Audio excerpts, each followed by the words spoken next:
Hello, fellow followers. Welcome back to the Physical Media Show here on FanZcene. I know last week we weren't here, and that happens. I had a wedding and everything. So, but we're here tonight, and I'm glad to have all of you guys back in the chat. Everybody back at home watching. I hope you guys enjoy the show tonight. I think it's going to be a fun one. And for those wondering, Tom is going to be here tonight, so don't worry about that. Tom will be here. He's going to be running a little late, but he will be here. So welcome, Runner. How you doing this night? All right, trying to finish up some school work and studying for finals. So yay! Yippee-ki-yay, man! Yeah, so that's exciting. But I haven't done a lot of it yet, just because it's so fucking time consuming and shit. Yeah. Well, that happens. I'm going to say hi to the chat here real quick, since they've been patiently waiting for us. Heather Preston, hi to you. Glad to have you here. I know you usually come in a little later, but you always like to leave a hi beforehand. And Video Tasties is an awesome channel. Guys, check out Video Tasties if you're into like the VHS stuff and stuff I do. And they have a great channel. I just recently found them, so check them out. Great people. Have a good show, they say. Hail Tim Hayes, how are you this evening? Glad to have you here as well. Random Brad Creator, always sending us good vibes. Glad to have you here, Random Brad, and seeing you in the chat again. I hope you guys didn't miss us too much while we was gone. What is up, Steven? Deleted Scenes. Glad to have you here, the mod extraordinaire, as always. And let's see who else we got here hanging in the trap. Oh, yes, another new subscriber here. Trevor Maurer. I hope I said your name right, Trevor. If I mispronounced the last part, I apologize. He says, hi from Aussie land, wondering if there are people out there who will be not upgrading to 4K and stopping at Blu-ray. Yes, we've talked about this before. There are some, and I say it myself, if you don't want to go to 4K, that's okay. I know there are people that just, they don't want to have to rebuy their collection again in 4K and stuff. And some people really just aren't impressed with 4K. So I'm sure there's people that don't want to upgrade, but I myself find myself upgrading when I can, how I can, because I actually enjoy the 4K format. But as long as I can watch the movie in whatever form, as long as I can have, actually watch the movie, I'm cool with that. So, but let Trevor know if anybody's, not going to upgrade to 4K. Let's see who else we have in the audience here. We have Inverse Opinion. Welcome, Inverse Opinion. Glad to have you here, too, as always, with us. There you go. My computer's running a bit slow here and there, so I hope I'm not crackling up like I usually do. Tim Hayes is already on it with the members badges there. That's for you, Runner. That's for you. And what is up? What is up, Stephen Luther? Glad to have you here too. And yes, don't forget to hit the like button and share the stream out, so everybody can see. What is up, Jason Fox from 540 Studios? Hail to you. Glad to see you here too. Hail, Brian Barth. Welcome, Brian Barth. Glad to have you here as always. And howdy, Ace Hanlon. Howdy to you. My thing when I click on things, it's not showing up as quick as I would like. So howdy, Ace Hanlon. Glad to have you here as well. Greetings. There's jumping on me. What's going on? I'll bring in Tom here real quick. Hey, look, guys, Tom's here. Yay, what is up? Here. Greetings, Dan Blackroyd. Yay, Matt Damon. I'm Matt Damon. Glad to have you here, Tom, as always. I know you've been like triple double booked and all that, so yeah, I know, but I'm a man of my word, and I try not to unless I absolutely have to once in a great while. But no, I've got too many movies not to talk about them tonight. Right. I'm glad to have you here, and I'm sorry I've been missing the 4K for you. It's just right. Crazy 2 weeks here, and I just have not. My schedule is all out of whack. Well, you got Robert Meyer Burnetted. I know. I saw it earlier. So, Runner, you can feel good about that. So yeah. Well, at least I've met R&B once. No, I know, but I'm just saying. Yeah. It happens to you, so yeah. That's pretty. And he did. He literally showed up right as Valiant and I were about to close it out because we didn't have much to discuss. There wasn't much for announcements this week, and I was just breaking down what is missing in the Superman box set from the older sets. But yeah. And we'll probably talk about them next week for everybody once we get a chance to watch every Yeah. one of them and stuff. Yeah. So But look don't forward go to that. selling your old box sets. Yes, don't go doing that. Victor Fontaine, glad to see you here. He got the steelbook too, like you. So I unfortunately did not. I waited too long. That's my bad habit, though. Don't do it, Tom. Don't do it. Don't show me up. Look at him. Let's just.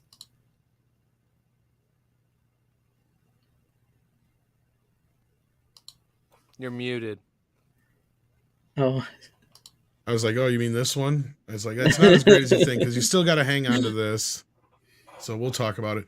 And if you want the original 6-track mix, you got to hang on to this. So. I still on have top that of a too. million other things. So we'll get into all that business. Yeah, I still have all my box sets. I actually did a video. Check out my Superman video I did today. I unboxed the 4K and showed off all my Superman, most of my Superman stuff that I have.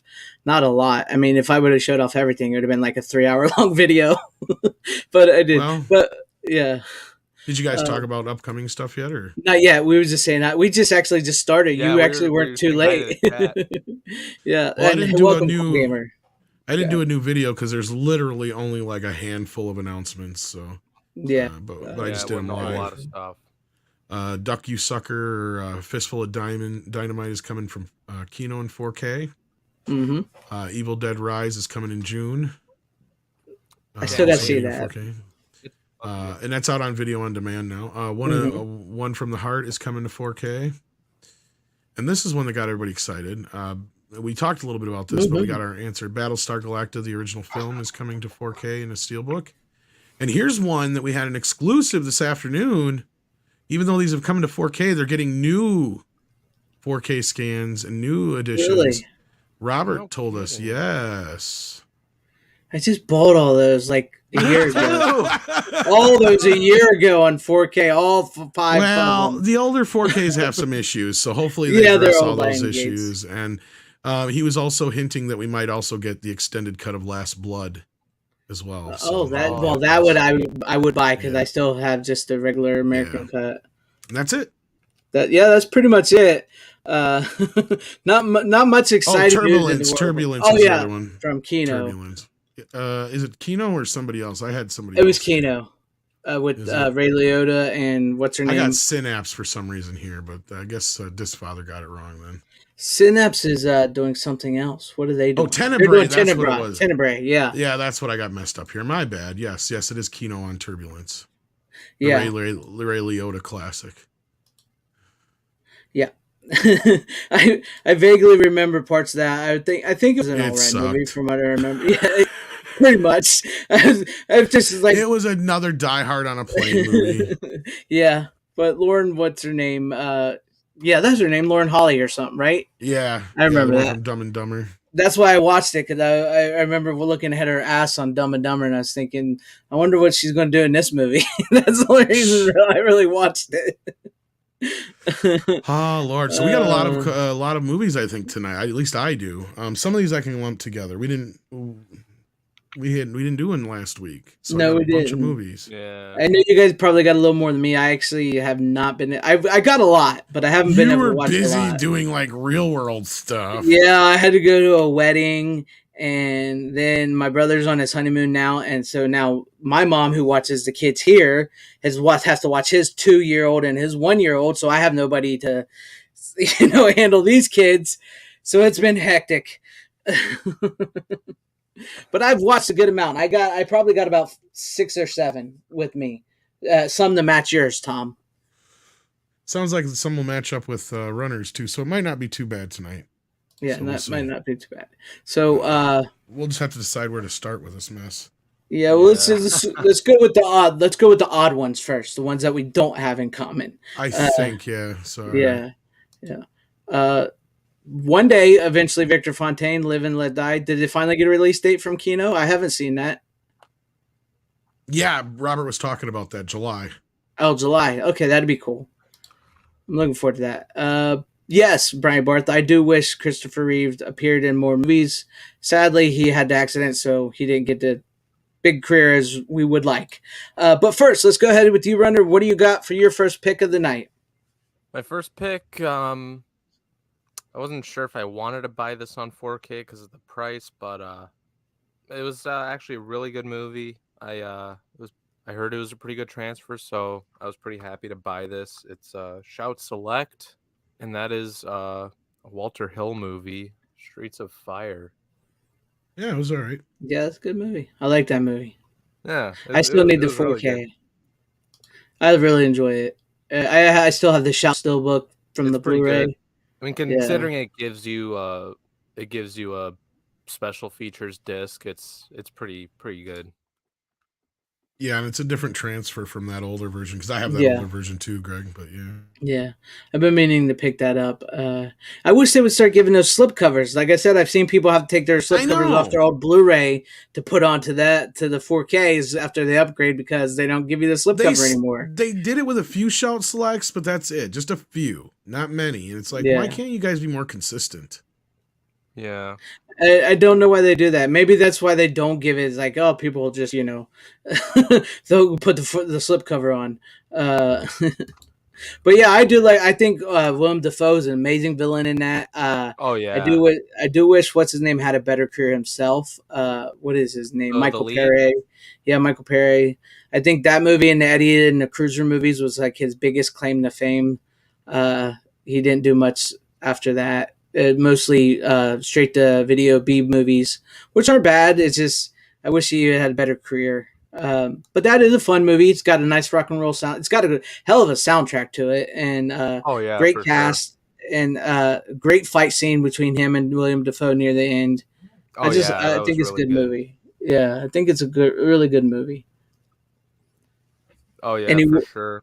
And it's got sexy Dafoe in it. Defoe, yeah, with his shirt off and everything. Young and sexy Dafoe. Yeah. What's I always forget the actress's name. The one Dana Delaney. Is that it or wait? Wrong Lois Lane, wrong Superman character. That's it's the other one. The other one. It's Small Kid. Diane. The other one. Diane Lane. Diane Lane. Thank you. She was fucking hot in this movie. Oh yeah, she was smoking hot, man. When some of those songs are by Jim Steinman and shit, and you can tell he wrote that shit the same damn time he wrote "I Need a Hero." It sounds like he used all the same damn instruments and shit. Well, you know what it's like to be young. And Rick Moranis is in it. Yeah, he's really great in that too. One of his earlier performances in an American film. Yeah, honestly, might be one of my favorites of his, if not my favorite. It's an odd character for him, right? Like it's not exactly. That's why I like. It's not his norm. He's kind of playing like the used car salesman type, which is not the typical role for him. Sort of straight laced, but sort of slimy at the same time. Yeah, he's the slimy agent, but I mean, it's just it's a very abnormal role for him. Yeah. Usually, he plays the straight or the dork. But he like the from Ghostbusters or I can't do Little Shop of Horrors. That's what you like. Yeah. That's what you picture Rick Moranis or the dad from Honey, I Shrunk the Kids. That's how you picture him. This is very different than those type of roles. Yeah, definitely. Very different. But it's a good first pick, and I still need the 4K. I know you and Tom both have the 4K now. I have the Steelbook, so I know I need to upgrade. So I could just do that when I get the 4K. Just put it inside the Steelbook. That would work. That way I don't have to worry about a slipcover. So there you go. That works for me. If they keep doing that type of shit, I might as well just make my own slipcovers because people do that shit. People do that. I mean, you can if you hit up the right people, they'll make you new slipcovers, new everything, new slipcovers, new inserts, all that. You find the right people. There's good people out there that do that. Yeah. But let's go on to Tom. If you have anything else to say, Runner. Well, all right, go ahead, Tom. Nothing much. Yeah. Okay. Here's one that's a weird one, and it has a musician in it, but he don't sing nothing in it. And it could have been a cool movie, but it's just weird. The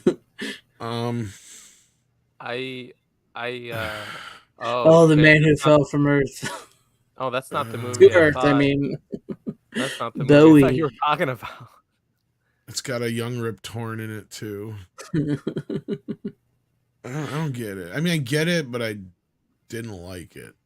I don't think I've ever seen it personally. So the basic storyline is this alien comes to Earth because he's got to save his planet. They ran out of water, and so he. I didn't like it, Tim. I wanted to, but I didn't like it. It's. And I was stoned when I watched it. And it didn't help. No, it is just so weird. Because I mean, I get the story. It's like, it's almost like it didn't know what it was doing with that story, though. It's like, because like I said, David Bowie's this alien. He comes from another planet. He gets all these patents for these inventions so he can build this company up to basically build a machine to help fix his home planet.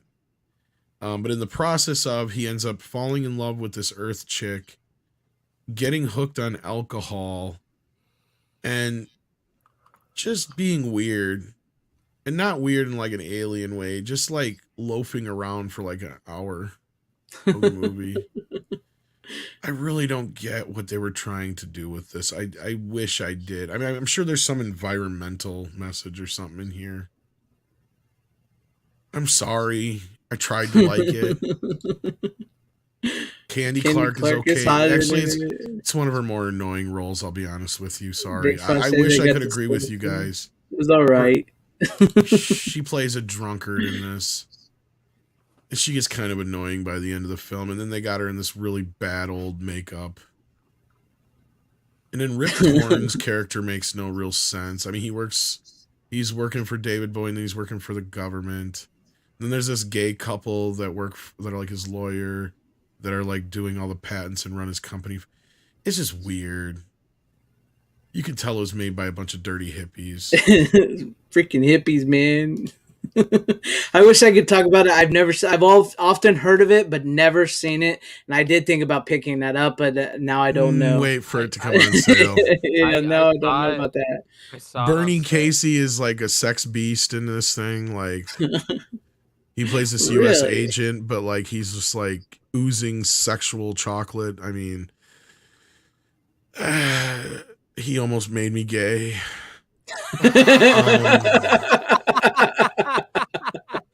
He's just too sexy, man. He is just too fucking sexy in this movie. He's lounging around with some chicks and shit. It's just, yeah. It's not like, it's almost like I wish they would have took more chances and made it almost like it's not weird enough. Does that make sense? I get you, yeah. It's like really kind of boring and existential, I guess is the best word, but it's not existential in a sense of like, yeah, man, you need to just get tripped out on it, man, and it's just wild. It's just like, it does feel like it's 5 hours long. Yeah, I was about to say it feels like 5 hours That's long. the fucking problem. The first hour is very watchable, but you're still kind of like trying to figure out what's going on then. I mean, it's shot very well. It actually has really good sound for the time because it was shot with stereo sound and everything, and they don't mess with that. It's the original stereo soundtrack. And it does some really neat things with like the sound and but it doesn't really take any real chances. Like I think I was expecting, and it's not even that it let me down because of my expectations. I knew I was expecting a little bit more out of it, but I did know going in that Bowie doesn't do any music for it, and stuff like that. But it was just, it's one of his weirdest fucking performances too, in a career full of weird performances. And it's not weird in like, oh, he's like all like whacked out like weird. It's just, this is my impression of him through most of the movie. I'm David Bowie. I'm drunk. Everybody's stealing my stuff.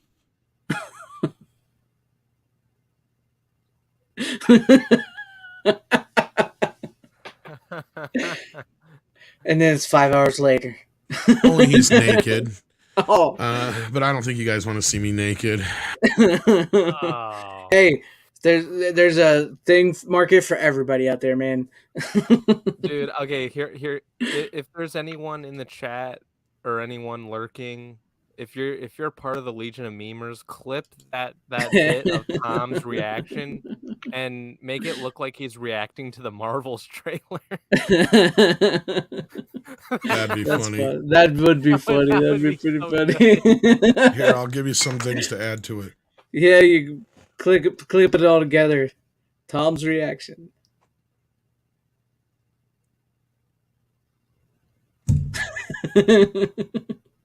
You know, I'm kind of offended here that we've been doing the show for like 92 episodes and nobody memes us.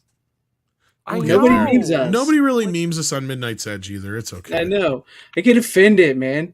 Dude, right? Like it's like there's so much you could work with. Cause some of the memes that Greg creates fucking suck ass. I don't create memes, man. I just make fun of you. Do. We got to start tagging like the Legion of Memers. Yeah, the stuff. I know, like it's like, dude, like there's so much that they can work with. Cause like, was it Greg's like recent meme on me was a fucking it was a Barbie meme for something. That was funny. Because it was the Batman. It was what's his name from the Batman asking for a ticket to the Barbie movie. That just reminded me of you. It reminded me of you.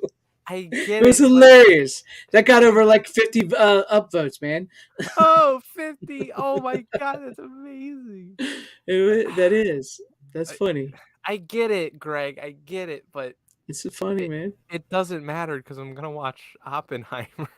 that day it comes out probably. We'll see. I'm gonna watch. I'm just messing with you. I know you're gonna see it, but Tom, I wish I could. He's going to watch Barbie. He's gonna pay for Oppenheimer, go into Barbie. Oh God, no! I'm gonna go. I'll probably watch Oppenheimer twice then. I mean, I hope to see it on IMAX because that last trailer that came out was fucking awesome.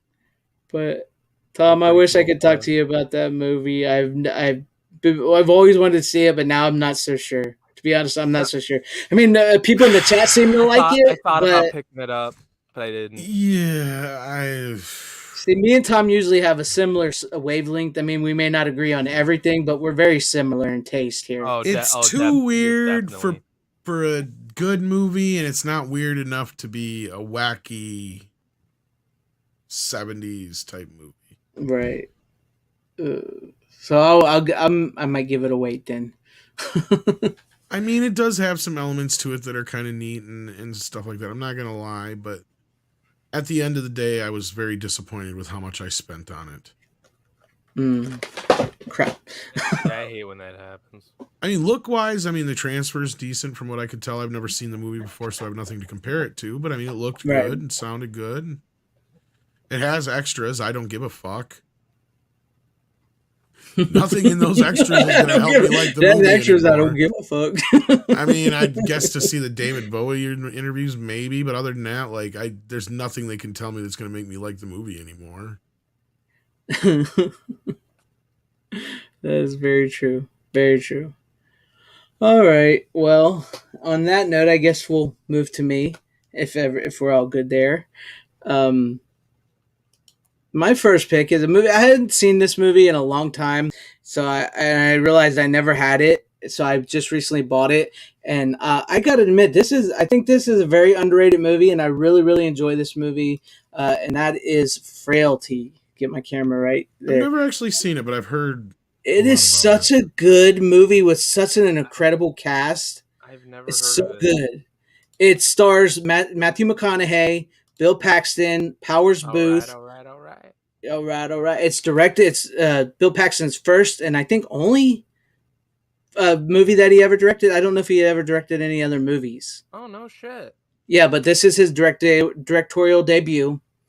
It is this amazing, chilling, gothic, religious horror movie. They say it's a horror movie, but I think it's more like a thriller murder mystery type thing more than a horror movie, but it does have that horror in it. And it's so good. I don't want to say, Coriolan Rogue, I know it has a twist. I didn't want to, so just so you know, there is a twist, but I don't want to spoil a twist for anybody who's never seen it. I know it's been out for a while, But this movie, I think, is a bit underrated. Not a lot of people have seen it, and I think people are starting to come to it now, from what I've seen. But I'll set it up for you, Runner, because I think you would really like this movie as well. Okay. Okay, so the movie starts. It's this rainy night. It's an FBI agent in FBI building in Texas. The movie takes place in Texas. Um, Powers Booth is this FBI, like this lead FBI guy. He walks into the building. Matthew McConaughey's in his office, and the FBI has been looking for this killer called the God's Hand Killer. Matthew McConaughey says, "I know who that killer is. It's my brother." And he proceeds to tell him the story about him and his brother as kids growing up in Texas, and their father, Bill Paxton. And, you know, their father claims to say that an angel visited him in the night and has told him that he was going to be like the hand of God, and that the world is populated with demons, and he will show him the demons. Once he lays their hands on him, he'll know who this demon is, and he's supposed to kill the demon. So the one brother, that's Matthew McConaughey, is doesn't believe him. He thinks his dad's gone crazy, and he thinks his dad's murdering people. And the little brother believes him and says he sees it all, same as the dad. And then it builds to this conclusion of what is it true with not. I don't want to spoil it because it's really good, and I don't think you'll quite see the twist coming till it's like right there in your face. You may figure it out, but I think it's very disguised very well, and I love. It's just a really great movie. You got to, Tom. I think you would love it. Runner, I think you would dig it. McConaughey gives a pretty great performance. Him and Powers Booth, man, going back and forth when during while he's telling the stories is amazing. Bill Paxton as the dad, if he's crazy or is he really seeing angels? Has he really talked to God? It's a great movie. Great gothic religious movie. I think you guys should check it out. If nobody's ever seen it, now's your chance. Get on it. Super cheap too. It's a Lionsgate movie. It's only like $8 on Blu-ray. So if you've never seen it, do it. You won't regret it. See, I'm interested in watching it. I don't know if I'd buy it though, just because it's only $8, man. I know it's $8, but fuck, man, like $8 or whatever. It's like I really need to be careful on how much I spend because I really need to save up some money. It's a really, really good movie. I really enjoyed it. I hadn't seen it in years. I had the VHS. Well, I lie. I didn't have the VHS. I rented it from the video store, double VCR, made my own copy years ago. But yeah, I had that. Rebel, you. Yeah, I used to do that. Don't tell anybody. But I hadn't seen it since then. Yeah, who didn't? I lost that VHS years ago, and I was thinking about it the other day, and I seen somebody post about it, and I was like, I have not seen that in years. I picked it up. I enjoyed it all over again, and just like the performances are so great in that movie. Bill Paxton really delivered as his first time director. I mean, you can see some cracks here and there in the movie. You can tell it was the first time, but like it's pretty solid. It's a pretty solid movie. So yeah, check it out if you guys want. That was my first pick of the night. But back to you, Runner. What do you got for your second pick? All right, this one is also a horror movie. And it's a pretty good one for a Blumhouse movie. It's pretty good. It's one of their better movies. The director of the first Doctor Strange movie directed this one. He was gonna do the second one, but left to do this movie. That is The Black Phone with Ethan Hawke. I've heard people like that. I haven't seen it though. You might like it. I'm not sure. You might dig it. It looked all right from the trailers I saw. It's just not something I was in a rush to see. Yeah, the trailers didn't impress me all that much, which is why I didn't see in the theater. It's not as good as Megan. I'll tell you that much. Megan was better. Okay. You definitely wouldn't like it as much as Megan, but all around a pretty solid movie. Yeah, I wish I could talk to you about it a little bit. Yeah, I know, no 4K. I don't know if Tom has seen it. Have you seen it, Tom? Sadly, no, I haven't. Okay, yeah, it's pretty good. Corlin Rogue said he was a little disappointed. I could see why you'd think that. I can see why you'd think that. It's kind of got that. It kind of has that Blumhouse type of like genericness to it, where it can be disappointed. A subpar Blumhouse. Yeah, exactly. It has those elements in it, but overall, it's one of their better movies. Like, To be honest, I've heard people say they like it, but to be honest, from all I really see is most people just like The Mask. oh, Like they love them because it was made by Tom Savini, and it was like the big part of the marketing. And it's like most people just dress up as Ethan Hawke with the mask, and they don't really talk about the movie. So I can't, Ethan Hawke even dressed up as he even wore the mask for like Halloween last year or something. But just hyped up too much. I mean, I didn't see it. I didn't see a ton of hype for it. I remember hearing it got good reviews when they showed it at CinemaCon, but people were kind of hyped for it. So I guess so. I just don't remember any of my friends like ever like watching or talking about it or anything. Okay. I know. I think Megan was a bigger hit of a movie. So. Oh, definitely, and yeah, I could see it. Yeah, it does have some of that Blumhouse genericness to it, where like it could have. It's almost like it could have been around that same level as Glass, but it's not. It's way better than that piece of shit. Why do you have to bring up Glass, man? That movie is horrible. No, I'm just making... It runs Unbreakable and Split so badly. It just I can watch Unbreakable and I mean, yeah, I can watch Unbreakable and Split, but still, it just like then you think, I know there's Glass. Glass is still out there. I don't mean to bring it up to fucking like get that reaction out of you. It's just like it's just as an example of like how bad it could have been, but it's not. Like it could have gone that far, but it wasn't. Okay. All right. You know what I mean? Like that. Like that's an example of a bad Blumhouse movie. I get it. Was Glass Blumhouse? Yes. So it was. Split? No, well, was it Unbreakable was Touchstone? I know Unbreakable was Touchstone. Yeah. But M. Night talked to Disney if he was allowed to use those characters. Oh, he was asked if he could use David Dunn in Split at the end, and they were like, okay. They just gave him the okay, and then he was able to make Glass with Universal and Blumhouse. It's horrible. I agree. Horrible. But yeah, I actually do need to see the Black Phone. Like I said, it was nothing I was in a rush to see. And yes, that's another one of those that does not have a 4K. And I bet you will probably get a 4K of that from some like UK or somewhere before we get one here in the US.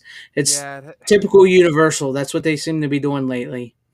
I remember when one of the physical media accounts, I'm not going to say who it is, because I don't really know, but I actually do know, but whatever. They said that it was going to come out in 4K, and they're like, "Oh no, it was canceled." Yeah. By Universal, it's like, "Oh, it's only coming out in Blu-ray," and they've been starting to do that lately. Like, what's the whole story with Renfield? It's like I heard it was getting a Blu-ray for sure, and is it even coming out in 4K? Because they said it would, but I don't know if it's like US or not. I don't know, but I'm sure we'll get one. Yeah, maybe. All right. Okay, so I wish I could talk to you a little bit about that one, but I haven't seen it. It's not. It's decent enough. Okay. All right. Good pick. Tom, are you ready for your? I wish I could talk about it with you more. Yeah. Yeah. That's good. Here's one that you can talk about because you brought it on about a week or 2 weeks ago. Oh, there you go. Flashback with Kiefer Sutherland, a movie I've not seen in years. But I was reminded how much I loved it.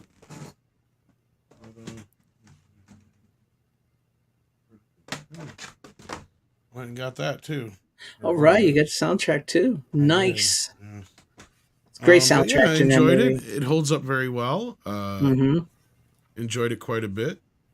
Kind of poignant to now, especially when the hippie decides to be a capitalist at the end. Mm-hmm. Spoilers. Spoilers. Like I said, it's like this weird, like going from the one side to the other at the end. It's this really great slice of Yeah. Americana from the '60s to the '80s and to the '90s. It's a great flick. Yeah.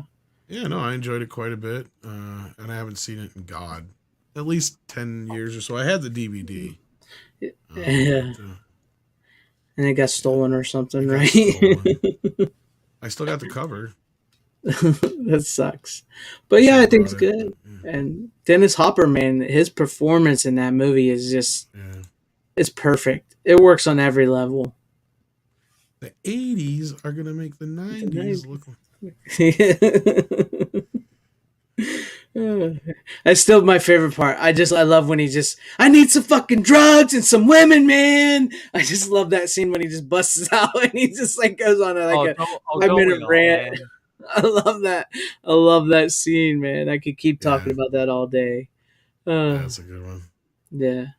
But and then I enjoyed it. And sadly, there's not even a trailer, like you said. It's like nothing. Bare bones to the bottom, and the scan's okay. It's like I said, you can tell it's positive. Yeah, or you can tell it's an older scan, one of the two. But yeah. It's pretty fun. But you know what's funny about that is, the two guys that kidnap him in the movie. Yeah. Not the guy from Laverne and Shirley, but the other guy. Yeah. Richard Mall or whatever. Is that that's what never? No, I don't think it's Richard Mall, but I know. It's. Go ahead. But anyways, here's a fun bit of trivia because Dennis Hopper is in the movie My Science Project. He's the hippie teacher, right? And once he gets sucked into the portal and he comes out in his gear from Easy Rider. Right, he comes back out because he relived the '60s because it was like a time portal. The FBI agent that arrests him in that movie is that guy from Flashback. He's now an FBI agent wearing this cowboy hat, arresting him for being this hippie. And I just thought this was it was like a really neat, thing that with the flashback.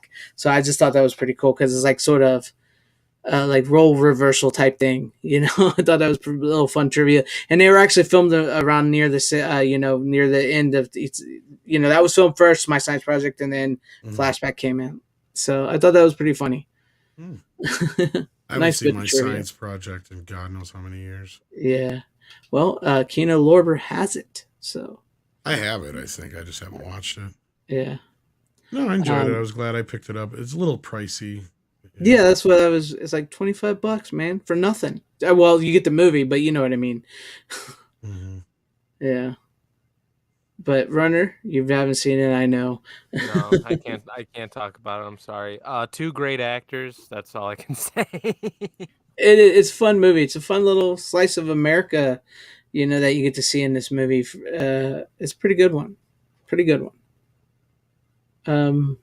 All right, if you want me to go on to my next pick? Yeah, because we talked about it a couple times. Yeah, we talked about it. All right, from Flashback to a little space odyssey here, I went into and I watched Jason X. I hadn't seen Jason X in a while, and I picked it out of the box set there. That's a fun, bad movie. I got to pull a Runner on you right now.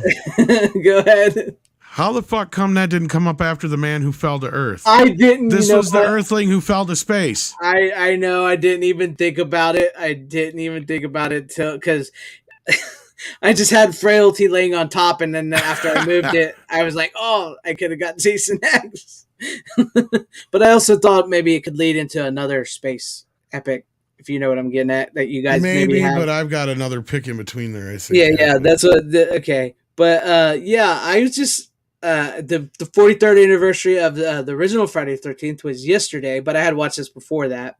I don't know. I was just getting the hankering to watch Jason X, and I think it's a really fun, bad movie.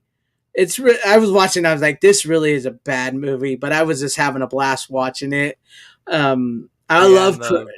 Go ahead. the freezing kill is fucking Oh great. yeah, that's an amazing kill though. When he freezes her head and That's slams one her of the down. best. That's one of the best. But I love that he kills Cronenberg. I love that he kills Cronenberg in the beginning of this movie. That is amazing. Cronenberg? Yeah, David Cronenberg. I was gonna say He is in this movie. He's in I the gotta beginning of the movie I gotta rewatch it. when they go to cryogenically free. What was it? Yeah, they were going to cryogenically freeze Jason, but Cronenberg and his like he's like this bureaucrat guy, business government guy comes in and he's like, no, we're going to transport Jason. We're no longer freezing him. The government wants him. And then of course, Yeah, Jason, he said he wanted to get killed by Jason. yeah, he wanted to get. Plus, the director of this movie actually worked with Cronenberg for years, and he actually, Cronenberg. yeah, he was like part of his team, and he actually asked Cronenberg if he could use his effects people for the movie. And then that's when, because I watched the special features, and then Cronenberg was like, "Yeah, you can use my effects people, but I want to be killed by Jason." So that's how he got into the movie, and it's fun, and Cool. yeah, and then it's just this crazy sci-fi Jason in space movie. It's so bad. It's so bad. But Uber Jason looks awesome, and it's got some decent kills. Oh yeah. Yeah, and it's just a fun movie, just a fun bad movie. So yeah, there you guys have it. The fucking scene where those two chicks like take off their clothes and they're camping, and that was actually added after the fact. Now he this is where it had to be replaced, so I still have the. I was gonna say the too. replacement disc. Yeah, this is the replacement disc. This is the messed up one. What happened again? I do not actually remember what the problem was, but I know I got I gotta fix whatever it was. Okay. Do you remember what the problem was with Jason X, Tom? What was the something was missing or something? To be honest with you, I can't remember now. I think something might have been missing from it, or was that Jason Goes to Hell? I don't remember. There was a shot missing from the unrated cut of Jason Goes to Hell. I don't know what was up with Jason X. Yeah, I don't quite remember that one. But either way, it was just a fun bad movie night I wanted to have, and I enjoyed it. I'm wondering if I got the replacement disc. I don't know. I bought it from Amazon because it was cheaper there than Shout. I get you. I got both of the replacement discs for that and Jason Goes to Hell. But yeah, it's just a fun bad movie. And like the scene with the two chicks when they go to Camp Crystal Lake, and that was actually added after the fact. After the movie, they went back and reshot that because they wanted to add like a Jason X, camp thing and some nudity to the movie, some more nudity. That's literally why they added that into the movie. Well, that's nice. Yeah. Because I was watching the like little mini documentary on that of how it got made and everything. Yeah, dude, I need to dig up all those special features that set has because it's so much. Yeah, there's a lot on it. I just haven't had the time to go through them. But that was just something, it's just like this weird thing. And they tried to say that they kept it as far in the future as they could so that it wouldn't interfere, because like I said, so that it wouldn't interfere with anything that they were working on with Freddy versus Jason and the original timeline and everything. So that's why they decided to set it as far in the future as possible. So that way it doesn't mess up anything, any continuity wise. So that's good. And I fucking love Freddy versus Jason. I don't care what anyone says. I love it too, even though it's really bad. I know not as bad as Jason X. But it's a fun one. It's better than Jason X, but like I don't know. Freddy vs. Jason's just like flat out fucking fun. Like I can't hate it. Like Jason X is like objectively bad, but it's also fun. Like Freddy vs. Jason, I don't know. I'll stick up for that movie any fucking time. I will too. I like it. I do enjoy it. I just I was hoping maybe we could get another one eventually, but I don't think that's going to happen anytime soon.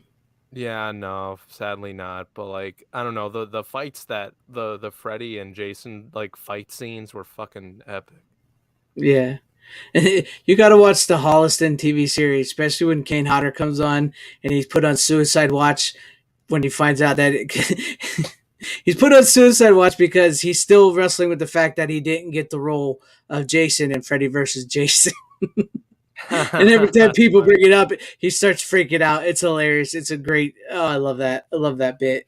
That's It's cool. fun. Yeah. But there you go. There's that. So, Runner, what do you got for you? What's your next pick here? That's a little off the wall. My next pick is it's an older noir type film with Humphrey Bogart, and it's the Maltese Falcon. I've been meaning to get that too. Classic movie. It's a decent movie. Decent. It's a Decent decent movie. boys. I need to rewatch it though, cause yeah, I gotta rewatch it in order See, that's how we know that you didn't thoughts. pay much attention to the movie you brought when you say you got to rewatch it. I know. I don't know. I watched it, but like, there's some movies that I'll watch, but I'm like, I don't know. I think it might have been I wasn't in the right mood or something. I don't know. It happens to me sometimes. Was it? Did Tom? Did you bring that on last time? I think The so. Maltese Falcon. I don't remember. I think he did. But yeah, it's wasn't classic. The last time, it was the time before that. Yeah, I was gonna say. I thought you brought that on before. We're gonna put you to sleep, didn't it? No, I enjoyed it. I don't know about it but it didn't put me to sleep, but I just need to rewatch it because it didn't get my full attention, if that makes sense. I get you.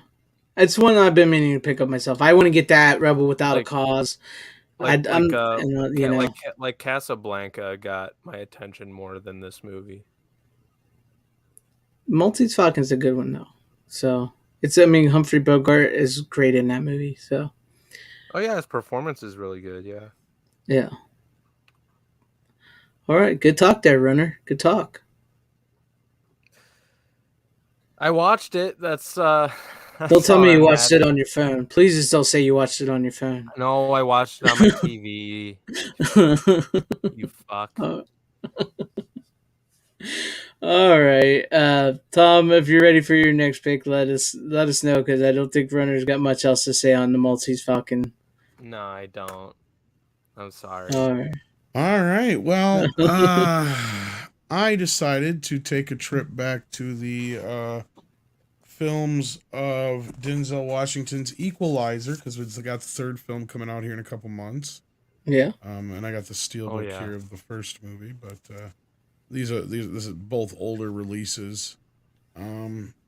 But both are really good films. Of course, the first one much better than the second film, but Pedro definitely. Pascal in the second film.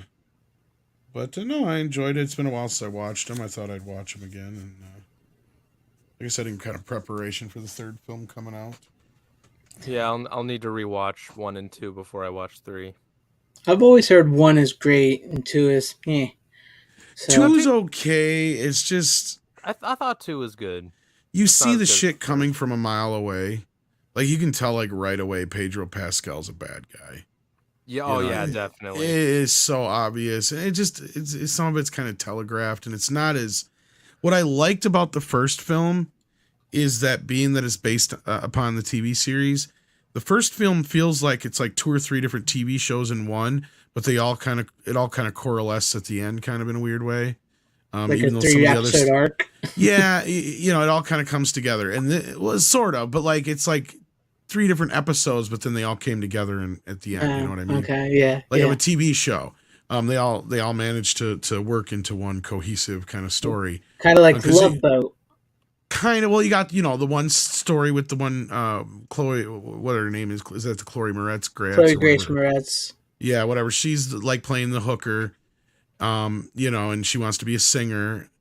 And then you have the guy that he's working with at the hardware store that wants to be the security guard, and stuff like that. And then you got it was the first one with the old guy. That's the second one. That's the second one. Second one I think is with the old guy. Okay, so there's another person in the first one. I can't remember now. I watched them back to back, so I'm getting kind of gel. Yeah, the ending is a kind of a downer. It just doesn't really live up to the first film's ending. Because the ending in the first film taking place in the hardware store was ingenious. In the second one, it's in the harbor during a hurricane, and it's really just kind of blah. I actually like the way that Denzel kicked Pedro Pascal's ass. That was great. I mean, it was a good fight, but just the whole, and the second film didn't come together as well as the first film. That's all. But it's not a bad movie, but it's just not as good. I get it. Okay. I still have to check them out myself. I have to watch them as well. Yes, you do, Greg. Yes, you do. But yeah, I thought the first movie, it was like you had all these different stories and they all fed into that at the end because it all was set off basically by the hooker character.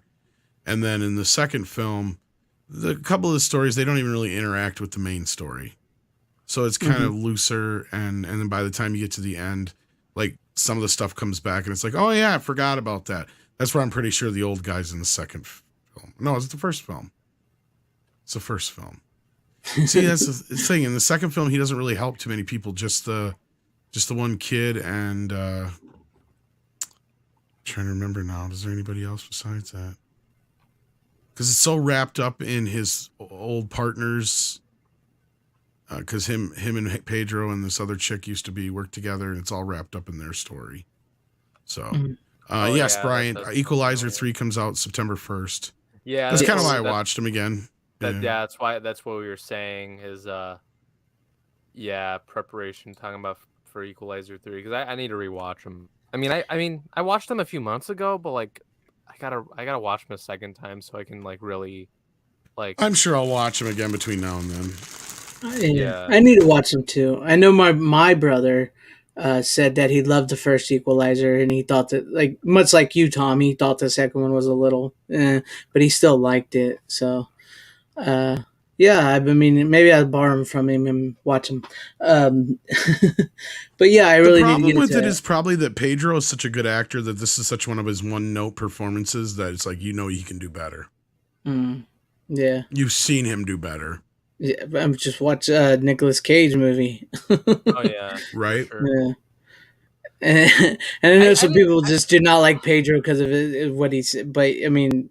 That's no, I don't like him as a human being, but I can't take away from the fact that he's a very captivating actor. No, he's a decent actor. I'll admit it.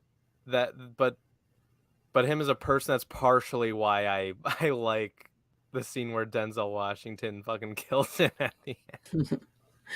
Spoilers. Spoilers. Well, no, it's so telegraphed that I don't even. I was gonna say, like you said, Tom, you saw it come from a mile away. So that's the problem. Like it's they do a piss poor job of keeping it a twist, and the twist comes at a weird spot in the film. Yeah, it does. So like the second half of the movie is more like a cat and mouse movie, and it's not really inventive compared to the first film. Like the first film is much more inventive. Like I remember like. The Equalizer, we don't talk about that, Brian. Yeah, we don't. Oh yeah, fuck that. They thought they could capitalize off of Denzel and make it, modern woman power thing, and no. They have made it damn near impossible to find the original series though outside of buying it on DVD. You got to buy that on DVD. That box set. I think it's from the same people that do 21 Jump Street and all those shows. It is, and that's why I'm leery about spending that kind of money on it because I have not found it anywhere on streaming, so I have no idea what kind of quality it is. They also did In the Heat of the Night, and those are kind of janky. Oh, yeah. Man, you think someone like a Mill Creek or whatever would release the Equalizer? They usually pick their shit up. Oh, I was just gonna say, they usually pick up the stuff from that company that he was just talking about. Yeah, they do even worse release of it because they cram more on a disc. They'll put like 20 episodes on one disc. Yeah. Like their Highlander and 21 Jump Street sets are unwatchable. Yeah. Because they're cropped and crammed. So they're like all fuzzy looking and hard to watch, just as bad as the RoboCop series one. I hate. I was thinking about the RoboCop one. Yeah, same kind of problem. That sucks. Now, Heat of the Night I think looked better on streaming, so I might give that one a shot if I come across the Blu-ray set of that sometime. But yeah, it's true. It's just Uh, cropped off. That's the only thing I don't like. yeah, and don't look for that Alpha movie to be any better because the same people that did the I know RoboCop you TV broke my series. heart with that. I'm like, fuck, because I already have the Anchor Bay disc. It's like if it's gonna be that, I don't need it. Exactly, and I didn't mean to break you, but like I had to tell you because it's just I knew when once you heard you were going to get mad about that or disappointed, I should say. I was gonna say if he So, had bought it, like that would have been even worse. Well, at least the price went down a little bit on it. It went down to $15.99 before release. So we'll see. It comes out in like 2 weeks, so we'll find out. yeah. Well, the RoboCop TV series is getting another For new how many skin. seasons? I know. though? I'm Over waiting for UK, that. so Yeah, Wait, we'll find out about that. $15.99, but for how many seasons? and I'm gonna buy that and send back the old one. I don't know. We'll see. We'll see. I wouldn't do such a thing. I would. I didn't do such a thing with Martin either. Oh, Oops. oops! I didn't say that out loud, did I? I shouldn't have. All right. I guess we'll move on to me if you guys are if we're done with the Equalizer. Yeah, there's not much to really say Okay. about it now. Once I get to see them, Yeah, I'll talk to it better. I was gonna say you need to watch them, Greg. You really do. I know I do, but I'll They're go to me. good revenge-o-matic movies. Yeah, But I don't have the 4Ks. I have the double feature on Blu-ray. I think they're up converted. I'd have to look, but they look all right. They got Dolby Atmos, sounds pretty good. I only got the double feature on Blu-ray because it was on a Black Friday sale at Best Buy and they didn't have the 4Ks. So I'm like, well, they had the 4K for the second movie, but not the first movie. So I was just like, and I said I'll probably get them on 4K if Sony does a triple feature once the third one. Yeah, first one's upscaled. I'm imagining the second one would be too then probably. All right. Yeah, it's also upscaled. Looks pretty good though for being an upscale. Because it does sound like that the third one is going to be the last one. So. Yeah, it says it right in the trailer that it's the end of Yeah. Which is good, honestly. Yeah, go on top. Why not? Yeah, just go out and kicking ass. All right. Well, to What you got? me, this completely different from the Equalizer here, but I went back and I watched the first season of The Venture Brothers. Go Team Venture. Believe it or not, I've never seen that, and everybody tells me I should. It is such a great show, Tom. Dude, I think you would. I've wanted to see that show for the longest fucking time. This show is amazing. I love this show. Such a great character and world building. Just imagine Johnny Quest if he grew up and he was a pill popper who wasted his dad's money and had some annoying bratty kids and stuff. But it's just a fun show. I haven't seen the first season in forever, and I know they're doing a movie on Max, not HBO Max anymore, to finish off the series. And I actually have not watched the last season, so I need to get to that. But yeah, this was just fun, and this is another one of those where I probably should have brought it on when you had the man who fell from Earth, because David Bowie plays a large part in the Venture Brothers series. Not till much later on, but he is mentioned in the first season here, which is an episode I just watched.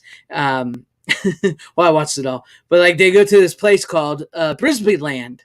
If you don't know what that's supposed to be making fun of, and Walt Disney wants Dr. Venture to clone him, and he has a panda bear that he won from David Bowie in a card game, and Molotov Cocktease, great character, who is Brock Sampson's the big guy with the blonde hair. He's Dr.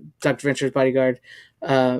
She's there to get still back the Panda Bear for David Bowie, and she's the only woman that Brock Sampson has ever loved. But yet she has Are a chest. Are you serious? David Bowie's in this, or he's a big part of this? Yes, he actually becomes a big part. I am pulling another runner on you, motherfucker. I just really. It's like I said, I had Frailty up first, and I just did not think about it. But yes, as the series progresses, there's this character called the Sovereign, who is like this leader of this group. It's sort of like the dark. What's that with Kiefer Sutherland, where they're like the dark. What's that? The Dark World or whatever. I can't remember what it's called, but he's like this character named the Sovereign, and in like season 5 or 4, it's revealed that it is David Bowie. David Bowie has been leading them this whole time. The villains. Yeah, so I've been wanting to watch it for so long. I know I think the series is on HBO Max, and I've been yes. trying to look it up to see if I can get it on like DVD or Blu-ray or something, but of like all the seasons, but I don't know. The DVDs, I think seasons 1, 2, and 3 are on DVD, and then seasons 1 and 2 are on DVD. Season 3 is on DVD on Blu-ray, and 4, 5, and 6 are all on Blu-ray, but they get kind of expensive. But the DVDs are cheap. The first 2 seasons on DVD are cheap. That's the problem. But they're releasing sadly, it's a complete collection of DVD, the whole series on DVD. Soon, it's coming out soon. I believe maybe I can't remember the date. It could be August. Honestly, I'm fine with that. Yeah, but you'll have to wait till the price goes down on that. That's like $100 right now.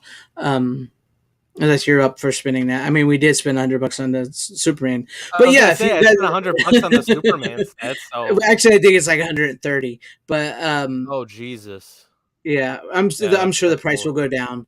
But crazy. yeah, this is a great, fun show. I mean, you get characters. You could tell the people that made this. Dark City. Thank you, Victor Fontaine. Dark City. That's what it's from. The Dark City. The Sovereign runs like the people from Dark City. It's crazy. It's like there's tons of movie references, comic book references. Like basically, Doctor Strange, played by Vincent Price, lives in the Venture Brothers compound. Well, it's not Vincent Price, but it's a guy like doing Vincent Price as Doctor Strange. His name's Dr. Orpheus. Great, it's amazing. You got a guy that's basically Doctor Doom. You got the Monarch. It's Doctor Venture's arch villain, and Doctor Girlfriend, who has a man's voice, but she's actually a woman. And it's like that's a big joke for the whole series. Is like, is she a man or she was like they were like, come on with that voice. She's got it. No, she's actually a woman. She's just got a really deep man voice. And then you get Henchman's number 24, and oh my god, I can't remember the other guy. But like these are henchmen characters that are just like Monarch Henchman characters that you don't really think nothing of, and then as the series continues to build, they get these really great character developments. And then, spoiler alert, one of them gets killed, and the other one becomes like the number one henchman. He like bulks up and everything. It's such great character building in this. This could almost be a live action TV series, and I'm surprised they haven't tried that yet. And I really hope they don't. But it is a really good show. Tom, I really do think you would like this show. It is an amazing show. Great story, great characters. It's funny as hell. Yeah. I mean, it's got a 70s vibe to it because it's basically, like I said, it's basically a take on those 70s cartoons like Johnny Quest and stuff.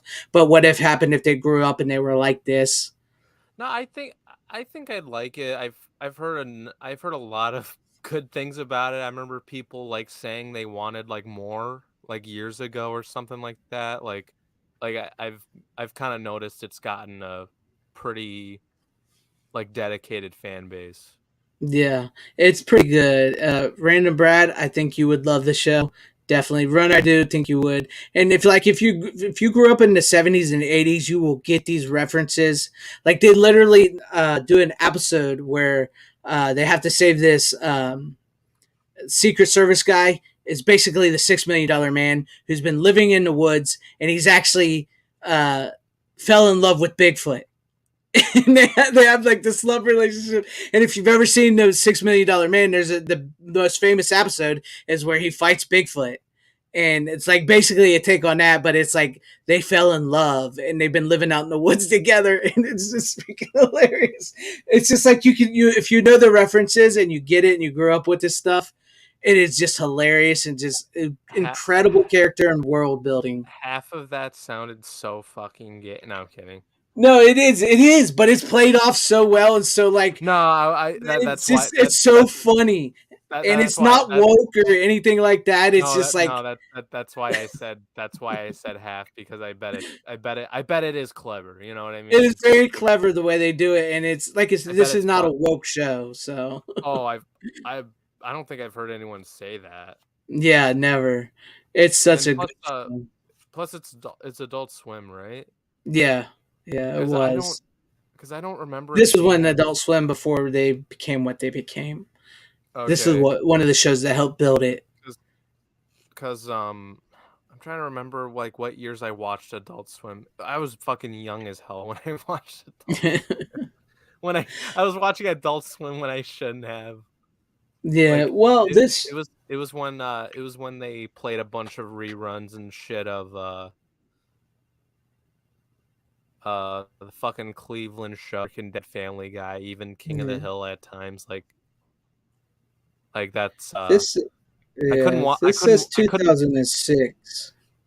Okay, yeah, no, definitely not. Yeah. What's really good about this show? This was actually one of the last shows that was actually hand drawn. So like there was years in between the seasons being released because they did it old school animation style. They hand drawed it and stuff like that. Like they did it way, the old school style of animation. It makes it look awesome. But yeah, there's my pick. And yes, I pulled 2 runners tonight. I should have did Jason and that first. I didn't really reorganize my set because, like I said, I just had to sit in Frailty on top, so I just went from there. But there you go. Yes, there are like 7 seasons of the Venture Brothers. I have not seen season 7 actually, that's why I was kind of going to go back through them and watch all seasons all the way to the end before the movie came. So yeah, that's why I was getting into them. But there you go. There's my pick, and I pulled runners tonight. So, but anyways, it's the runner curse. It happens to the best of us sometimes. Did you see Tim Hayes' comment on me? That's so fucking accurate. What, this one right here? Yeah. Runner Blaze, you are a funny character. So young who tries to be badass when you're a clean-cut nerd college kid. That's so accurate. Oh, that's who you are. That's who you are. Oh, my God. You can't get any better than that. Yeah. But what do you got, Runner? What's your what is this, like your 4th or 3rd pick? 4th pick?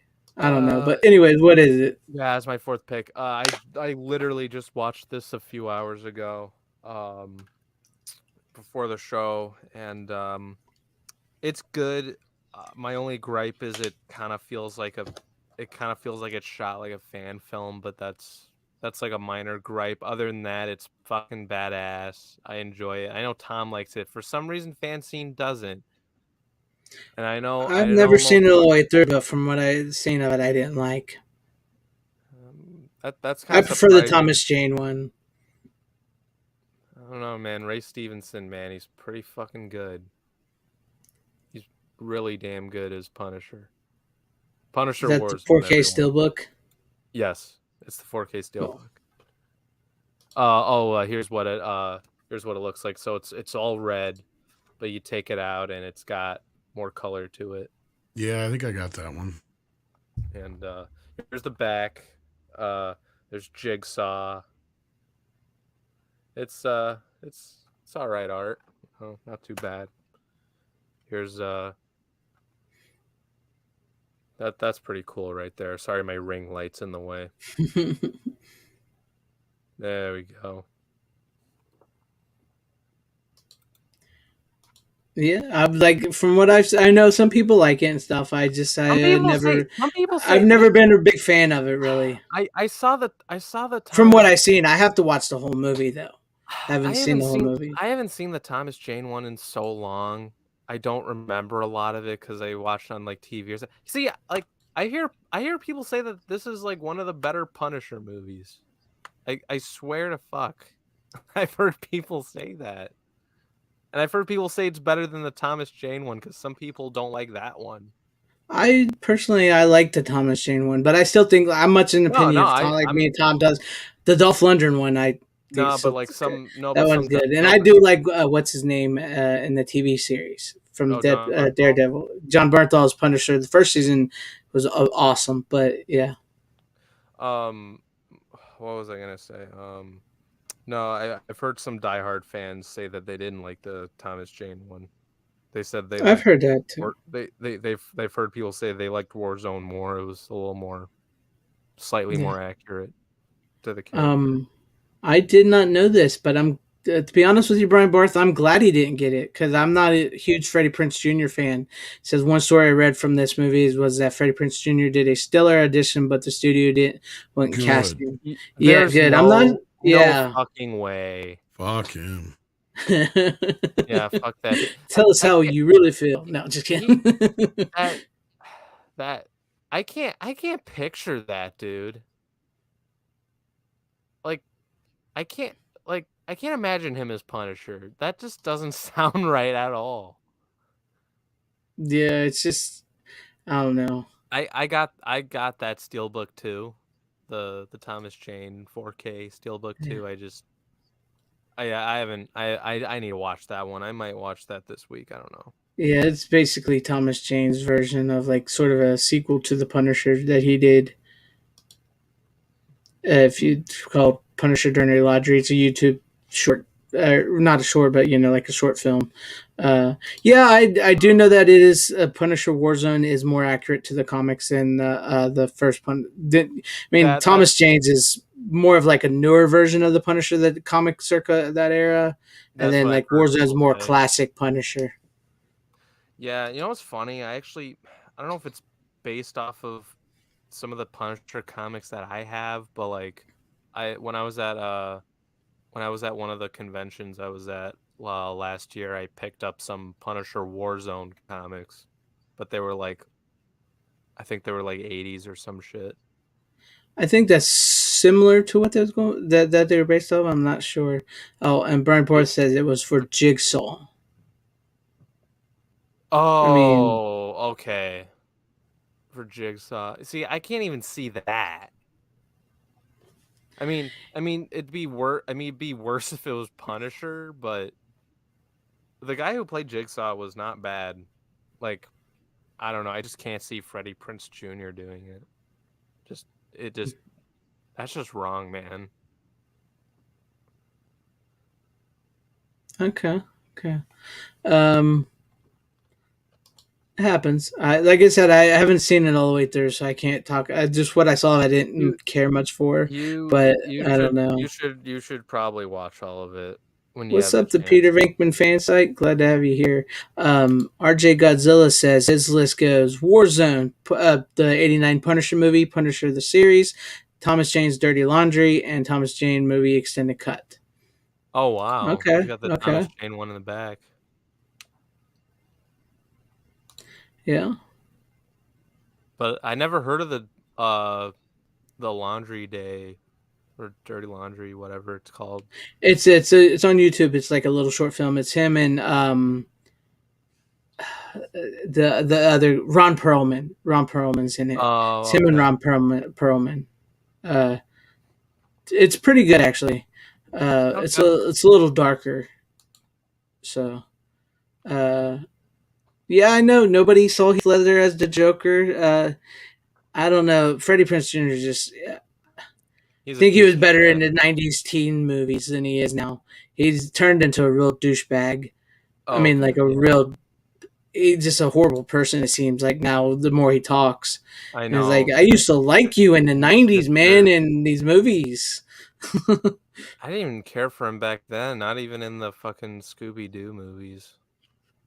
I mean, I'm not really talking about the Scooby-Doo movies, but like some other 90s ones. I know what you mean. He's talking about I Know What You Did Last Summer, and we all know that that's a bad movie. Let's be real. I was just talking about like that or like She's All That or whatever. And yes, God. those are. I was those are bad. You the other one. Yeah, those are bad movies, but like that's what I know him from, and it's like that's how I picture him. I'm disowning you tonight, Greg. Slowly, just so you know. No, I'm not saying that I like She's All That, but that's what I'm saying. Like I see him as like that type of actor, and like the more I hear about him, as just like I'm like. Yeah. No. You know how I picture. He likes She's All That. Runner. I actually like. No. You're off the hook for a while. Here. No, I don't like She's All That. I actually do like I Know You Did Last Summer, but I know that's a shitty movie too. But that's the one I like. I Know What You Did Last Summer, but I don't like She's All That. It's just I picture him when I think back to that's how I picture him. No, you know how I picture Freddie Prinze Jr. Is that interview he did for Scooby-Doo saying that this could educate children. That's how I picture Freddie Prinze Jr. and just fucking shitting on Star Wars fans. That's how I. Yeah, he's not he's not good. But yeah, no, I don't get. No, I'm not saying I like sees all that. So look, there's shit that can be memed, but still, I was just saying that's how I picture him. And then, anyways, moving on. Any other words before we get to Tom? Don't think so. Yeah, my only real gripe really with it is it kind of it looks like a fan film at times. Yeah, That's my only gripe with it. Other than that, yeah. it's pretty kick-ass, and Ray Stevenson gives out a fantastic performance as All right. Frank Castle. Yeah. Cool. Like I said, I have to give him that much, but I didn't really care for what I saw of it. And yes, my breath, I have heard of Freddie Prinze Jr., Chico and the Man, an old TV show. Now, yeah, I remember that one. Uh, but let's go to you, Tom. What do you got for us? Well, I think Runner might actually Is have this where these you- too. Okay, do I was gonna say I got 4 movies involved here. I don't know how we want to do this. do the two that you and Runner might have in common, because I have the other right. ones in common. Well, I of course to get ready for Guardians 3 watched Guardians of the Galaxy 1 and 2. Oh, I have in one of 3D. those movies that you have on your hand. There you go. Yeah, so And of I'll course do I this. did go to see. Hold on. There you go. I did go to see Guardians of the Galaxy Volume 3, which I have the soundtrack for right here. I probably won't buy that soundtrack. It was kind of lame. It's all right. I mean, the first two, I'll admit, the first 2 songs in the movie were pretty good, and the rest were like forgettable as hell. But I actually got this on Christmas. When this was like the first like Blu-ray that they released, and I'm kind of upset. My Blu-ray does not have the slipcover. Oh really? Yeah, the slipcover is fucking rad. I keep turning it off and on. There you go. There you go. Look at this shiny. Yeah, my Blu-ray doesn't have the slipcover. I didn't get it when I bought it.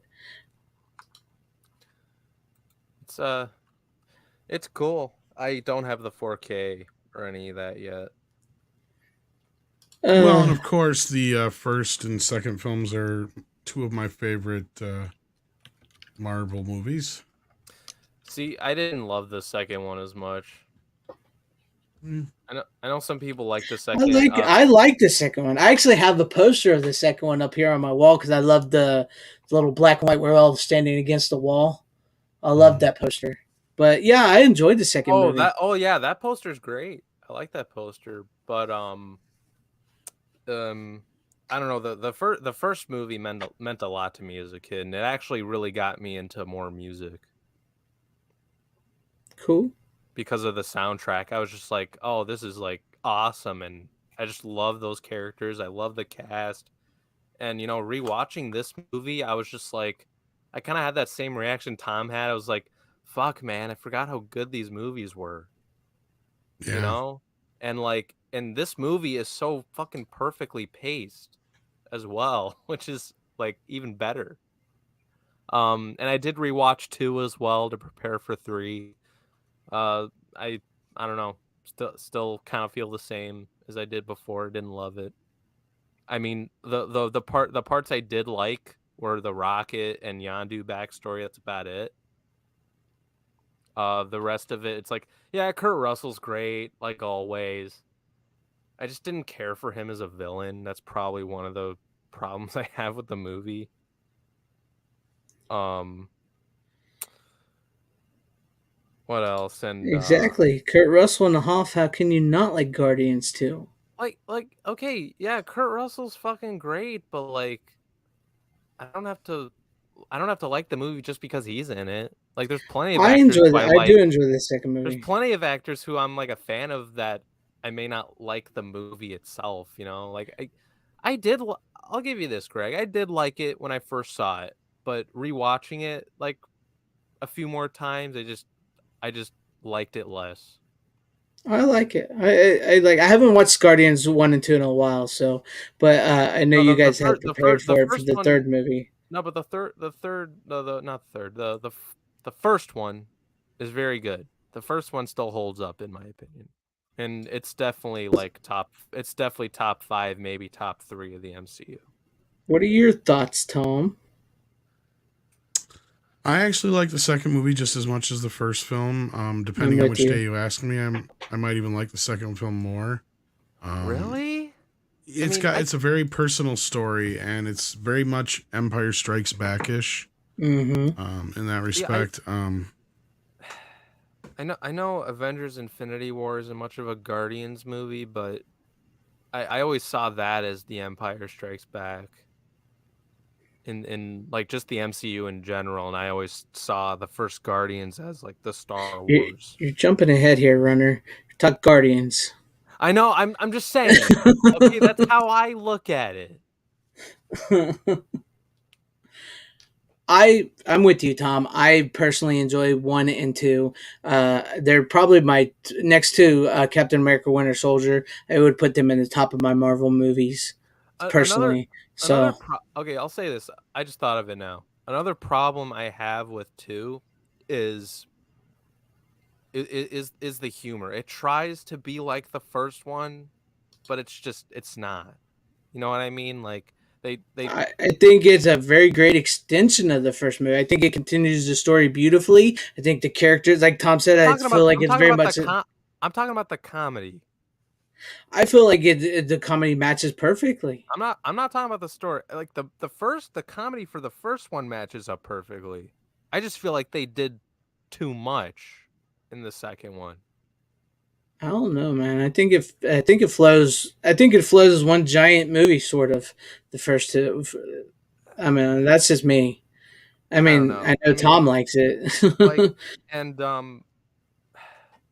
I don't mean to jump into the third one right away, but like one of the reasons why don't spoil too much. I haven't seen the third one. No, this isn't a spoiler, but one of the reasons why I put the third one over the second is because I actually like how they like changed the tone of it. I thought was really good. All right. What about you, Tom? No, actually, I enjoyed the third film, but not as much as the first 2. Okay. I liked the personal story in the second film. It got to be more emotionally. Now, the third film is kind of a balance between the first 2 films. It's a personal story, but it also is kind of a broader story like the first film is too, with like the action and adventure aspect of it. Yeah, definitely. There's some things I would have changed. Adam Warlock is pointless. Oh God, yeah. I've heard that. Half-hour movie. You know, it was also pointless. The child trafficking part, I thought.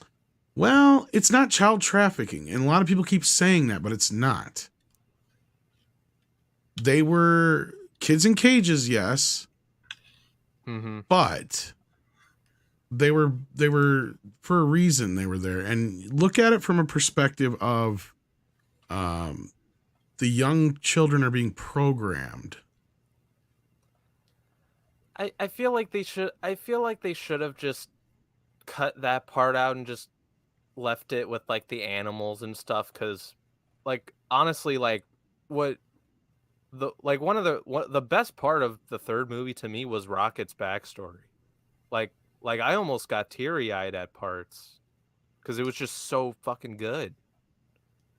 And like the way Rocket even gets his name, I fucking hate when movies like do this shit where like normally when like they'll see an object or something and it'll be like, oh, I'm like the character's name is this because of that particular thing or something, but I thought it worked well with Rocket's character. If anyone's seen the movie, you know what I'm talking about. But even the relationships that he's created in the cage and stuff with some of his friends, I thought was just amazing. All right. So that's partially why I like the third one more, was because of that emotional weight with his backstory. I haven't seen the third one yet because I didn't get a chance to this weekend. No, but you might like the third. You might like the third movie. I think I probably will. Like I said, me and Tom are similar. Have a similar wavelength here because I'm with him in agreement with the second one and the first one. I love both of those movies. I do not think the second one is subpar to the first movie. I think it is just as good as the first movie. I personally love both of those films. I haven't seen them in a while. I haven't watched them in a while, but I know we watched some other Marvel movies. I have it recently, and I know Tom has that we're going to show tonight. But Tom, any more thoughts on the Guardians before we move on here? I honestly would. Not. I didn't know your name was Tom Runner. I'm sorry. That was my fault. That was my fault. I'm sorry. I like I said, I did enjoy the third film. I wish that I enjoyed it more than I did, considering. But it's a great trilogy overall. I recommend people get a chance to see it in IMAX 3D if you're inclined to. And yeah, the second and first film still hold up and remind us of how good the Marvel films used to be. And I think the future looks somewhat brighter for DC than it does for Marvel. That's for sure. All right. You know, speaking of that, okay, so after watching the third movie, I thought I left the theater thinking, wow, like I don't think the movie's like amazing. I obviously have problems with it, but I walked out of there being like, man, it actually felt like a normal MCU movie. Like back when I actually like loved watching this shit. Like it felt kind of great from that perspective. There were Yeah. parts I remember I remember when I got home and I felt a little underwhelmed at times, but overall I thought it was a fine movie. Like honestly, and one of the things I said on my tweet was it, even though I thought the movie was fine and enjoyable for what it was, it doesn't convince me that Gunn is the right guy for DC. But that's just me. We'll see how it goes. We'll see where he We'll takes see it. we'll see how it goes. But I don't know. This movie just does. And I watched and I actually watched Slither and Super recently. Slither is awesome. I love Slither's Slither. good. Slither is probably on his top. The first Guardians is probably my favorite movie of his, but Slither is up there. Slither is a pretty damn good movie. Super was pretty good too, but not as good as Guardians or Slither. Yeah. All right. Cool. All right. So I guess we'll go to me. If me, uh, I'll do this before we do the ones we have in common there, Tom, because it's a couple. Did you look at Victor Fontaine's comment? Drinker and Mahler wrecked Guardians 3. I did hear about that. I didn't. I think I haven't watched it. I didn't watch it, so I didn't don't watch know. it. I need to I watch haven't been really watching Guardians 3 videos because I haven't seen it. So yeah, I feel no. I watched like some of the spoiler free stuff. Like I watched like the first half of Tom's live stream with Clobbering Times on his personal channel talking about spoiler free stuff, and then I clicked out, or not clicked out. I think I watched the replay, but I clicked out when they were talking about spoiler stuff, and I watched that after I saw the movie. okay. Well, I myself also did a little going down MCU's previous lanes because I know there's a lot of people that don't like Disney, and I get it. I get that they don't want. I personally don't watch Disney stuff at all now, but I loved the MCU when it first started. The first three phases were just.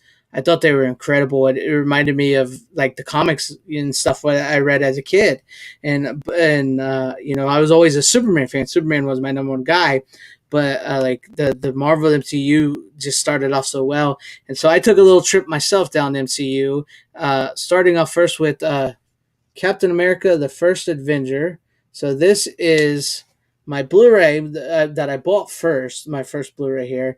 It has the special slipcover. Oh, that's awesome. Yeah, it has the comic on the back here, the first issue of Captain America, and then it's the traditional thing.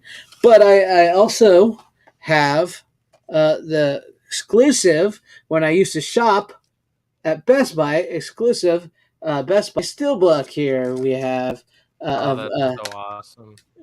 of Captain America First Avenger. And I love the first two I'm trying to get it without the glare here. Fuck your Best Buy. Fuck my Best Buy. Yeah, when my Best Buy was awesome, they had shit like this. I love the first two Captain America movies. They're probably two of my favorite. I think the Captain America trilogy is probably the most solid trilogy in there. Uh, so yeah, there's that. So I did go back to this, and I just think it's a fun movie. It's good. I'm so mad I don't have those steel books. Well, you're going to get madder once you see what else I have. God, you son of a bitch. And this, speaking of also fucking your Best Buy, that came out wrong. This was also in a Best Buy exclusive. This was also a Best Buy exclusive slipcover. Oh, that's when awesome. I bought that. I think you showed us a Thor one. I had a Thor one at that time. But yeah, I watched this. I was actually watching it with my little boy, and he was digging it. So it's not usual they like to watch stuff. They don't like to sit still. So the first Captain America is fucking solid. I've had arguments with some people saying that the first one sucked. I'm like, how? I love the first one. I think it's solid, but definitely Winter Soldier improves on it like multiple times. But no one can make that argument. But like the first one, just as like an origin story, is fucking like great. It is. And before we get into any more, I want to give a big thank you to a couple weeks late for $99.99 Czar super chat here. I'm not sure where that's from, but thank you very much. It says, great stream, gents. We'll wait for Superman to drop in price. And actually, I don't know because where you're at right now, but I actually got a refund because it went from $98 to like $85 on Amazon. So I got like $5 refund. I got it for, well, the price at Best Buy, which I think is on Amazon too, was $89.99, but I had to pay a total of almost $100. So if you can wait for it, that's a good idea. I thought about waiting for the price drop, but I just bought it because I'm like, there's only two left in the store, and possibly it. And plus, I sometimes hate having to shop at Amazon because those fucking bastards still haven't given my money back. But yes, thank you very much. A couple weeks late for the super chat. I do think the price will drop here soon. It's already dropped a little bit, so I do think it will drop here soon. Hopefully, it drops where you live to a decent price you can afford. But thank you for the super chat, and with that, I will give you. Where's this one that I just put on here for you guys? I will give you this.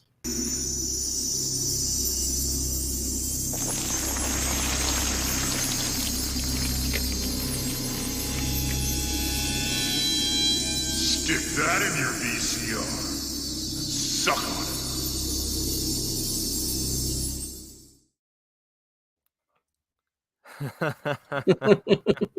I love it. You gotta love Robert Englund as Freddy Krueger.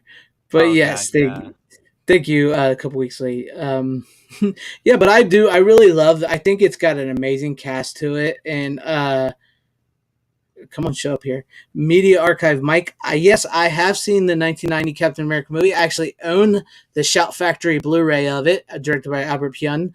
Great flick. I love it. So cheesy, so bad, so good. I love it very, very, very, very much. Shout released it? Yeah, Shout released it. Yeah. That kind of makes sense. I do believe it's OOP now, though. I don't think you can get it from anymore. Yeah. Yes, I do wish Hugo Weaving returned as Red Skull. From what I heard, he had a falling out with them or something, and he's just like, this isn't the stuff I want to do anymore. So they basically had to replace him, sadly. Yeah, but I wish he would have returned. The new guy wasn't too bad. He did a pretty decent job, but we needed a little more closure with him and Cap. Yeah, so, definitely. Yeah. Yeah, Hugo Weaving, though, was fucking incredible. Yeah. And I agree. I agree with you, Dan Blackwell, 100%. Tommy Lee Jones was very underrated in the MCU. That's why I think he is a perfect casting. Him, Peggy Carter, I can't remember her name right now, the actress. Makes me cry. He's making me, somebody give that boy a sandwich. He's making me cry. I love Put it. that needle in him. It'll go straight That's through what his arm. That's what I was about to say. I love. He's so good at that movie. And then, like when they're looking at each other in their car, he goes, "Well, I ain't gonna kiss him." I love that. That's such a good movie. It's Stanley Tucci as well as the scientist who helps create him.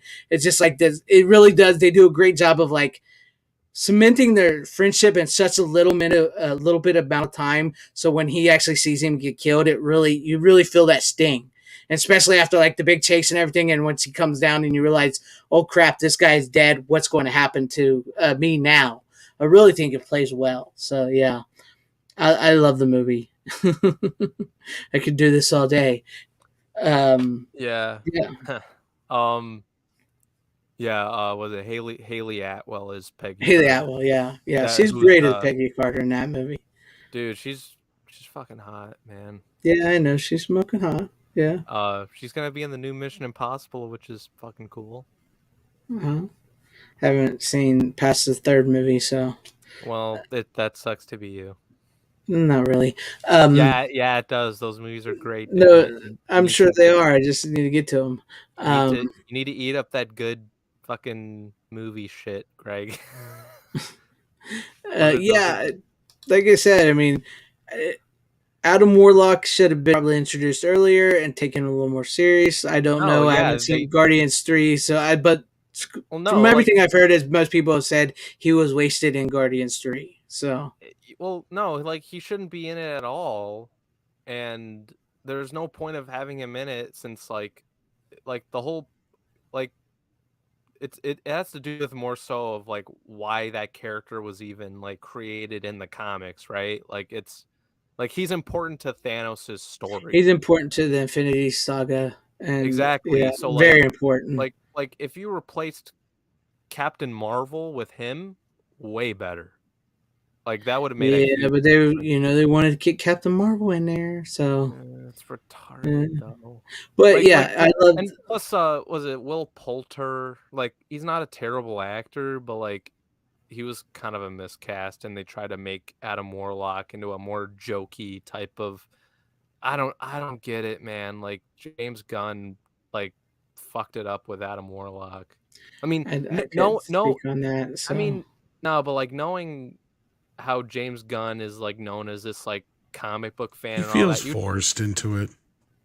yes, but you'd think I kind of think because like he hinted at him. Yeah, but you think someone like a James Gunn would at least give the character justice. I mean, like you could tell he sort of like hinted at him in the first movie, and I don't think he ever intended to fully use him. There was a second. No, there's actually he's hinted in the first movie. Yeah, but barely. His cocoon is seen in the collection. I know. Yeah, but the big deal is this: that they don't go with that. Whatever that was. Yeah, the they changed it. Yeah, I know they changed it in the second movie, made him with the high evolutionary or whatever. But yeah, like the way the cocoon that is drawn in the comic is seen in the collector's room in the first movie.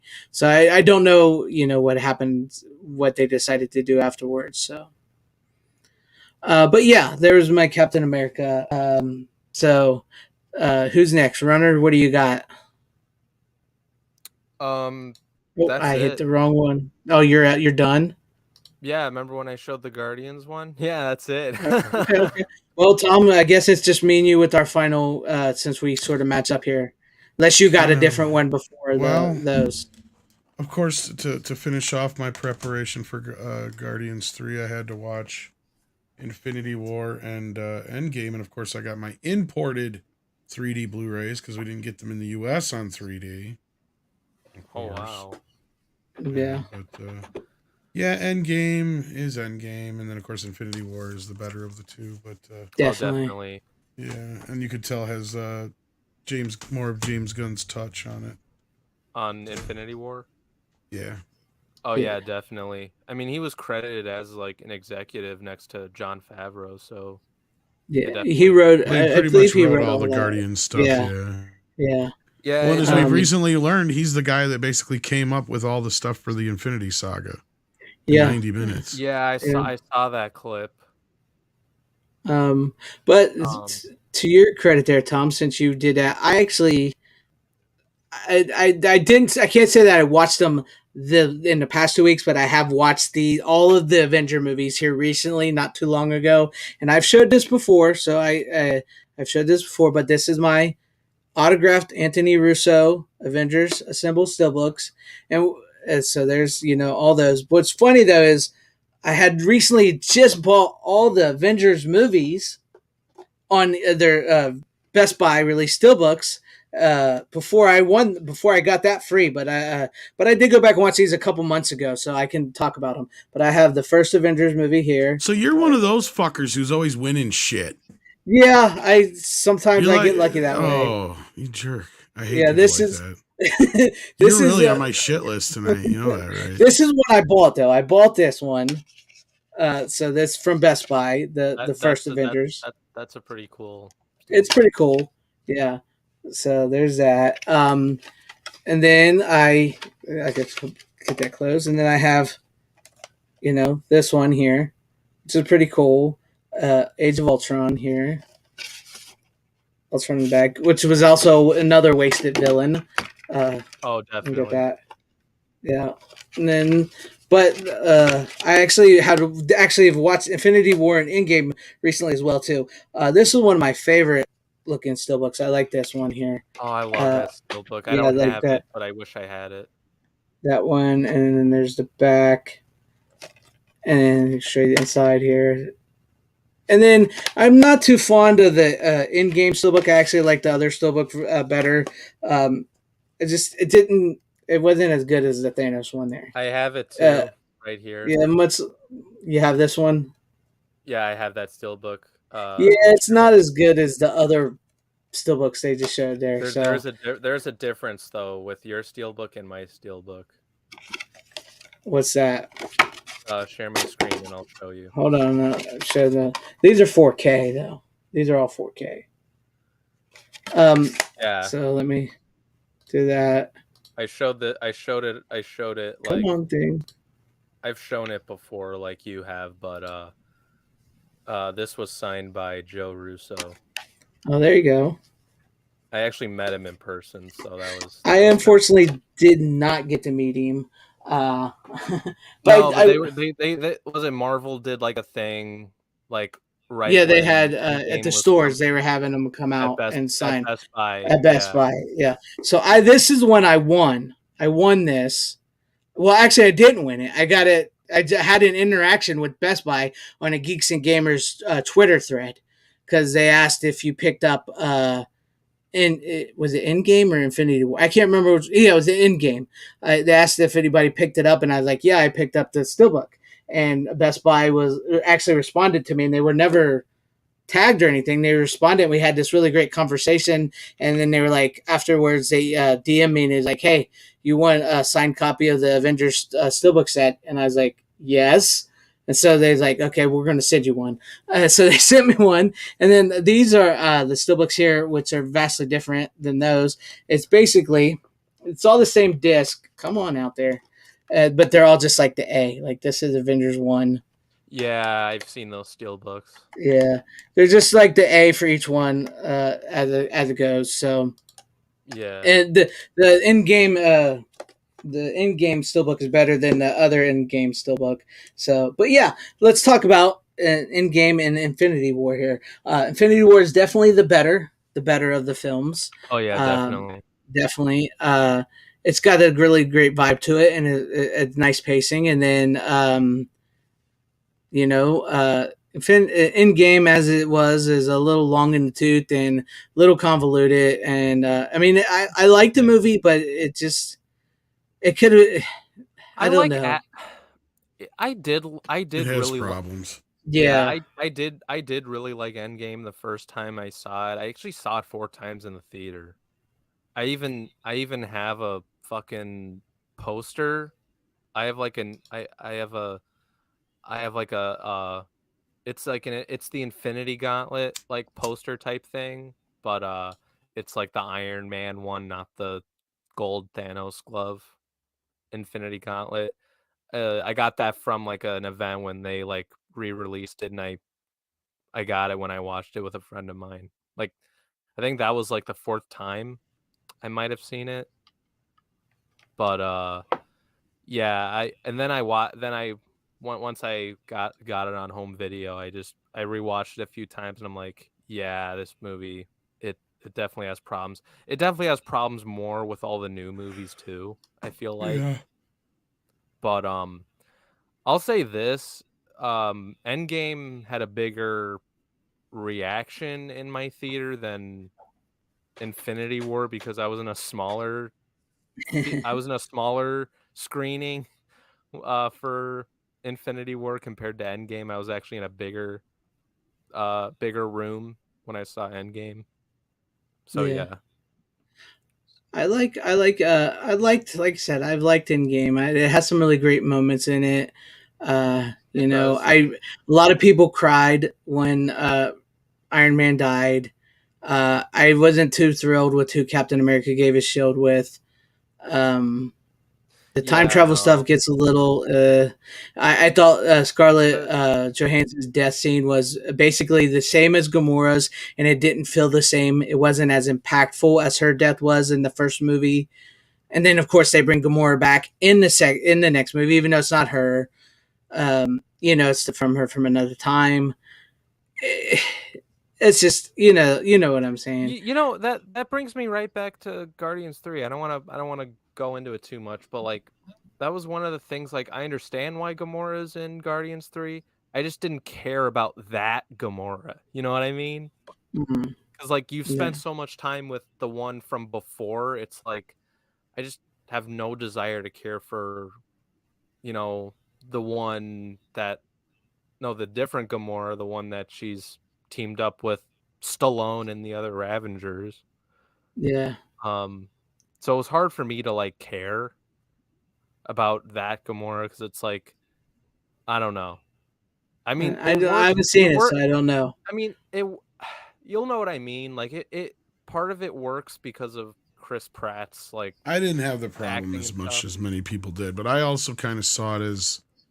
I've been trying to get James Gunn to answer, but I think he kind of set it up in the second film when they have the Cheers line, because he's like, we're like Diane and Sam on Cheers. We have this unspoken thing, you know, and we can't say it out loud because remember what happened when they said it out loud on Cheers? Yeah, Diane left. Yep, and we got Kirstie Alley. So I kind of see it as like that's kind of what's going on here with this. And I get it. A lot of people are like, oh, she didn't even really need to be there. He could have dealt with it otherwise. It's like, I think some people are not really looking at it from the perspective of, and this isn't spoilerific because it's all stuff that's pre-set up already. I look at it as a situation where Peter has never faced her death officially, right? Like he has never gone through the grieving process because he can't, because she's still alive. Right? And people keep pointing that out to him. But it's not his Gamora. And as you see in the movie, he's trying to make that his Gamora, but it's just not working.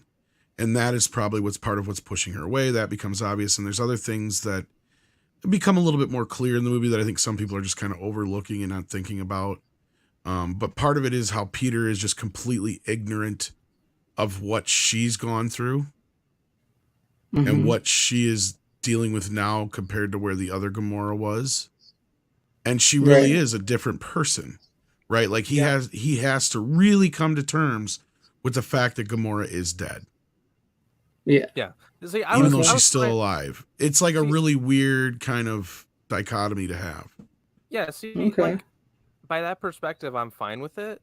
This is a me problem, not a movie problem. It's a me problem. I just didn't care about. Well, you're not a lone runner. A lot of people, and I've actually kind of not so much gotten in arguments, but like disagreements with people about it because they're like, "Oh, she don't even need to." Even you can still have Peter get over her if she's not there. It's like, well, she's stupid. She's there. If she's there, then why would he? It's like, no, that's the whole point, right? Like it's. No, I'm fine. No, I know. I'm not saying you're saying this, but I'm saying like to me, it's like okay, you could not have her there and have Peter deal with it without her being there, which is fine. But what this is in the movie is that she is the last person he wants to be around right now. And vice versa. Right? So, of course, they're put in that position. That's a typical kind of comedy thing. but it doesn't play out the way we would expect it to. And I think that's the problem people are having. I think it's the expectations that people have. And I think that people are upset, that I'm not going to get into spoilers, but I think people are upset about how their relationship is ended, or how it resolves, or how we want to put it, like comes to a conclusion in this movie. Yeah, I kind of liked how it. I mean, I mostly liked it just because of how I think Guardians 3, in my opinion, really shows how much Pratt has grown as an actor, and I think his acting really does show that real like emotional weight to it, which I think worked really well. Well, So Nebula does a lot in Guardian. Well, all the characters get their time to shine, but Nebula is probably the one with the most arc of all three characters in all the films. And that I can agree with, that most people have said.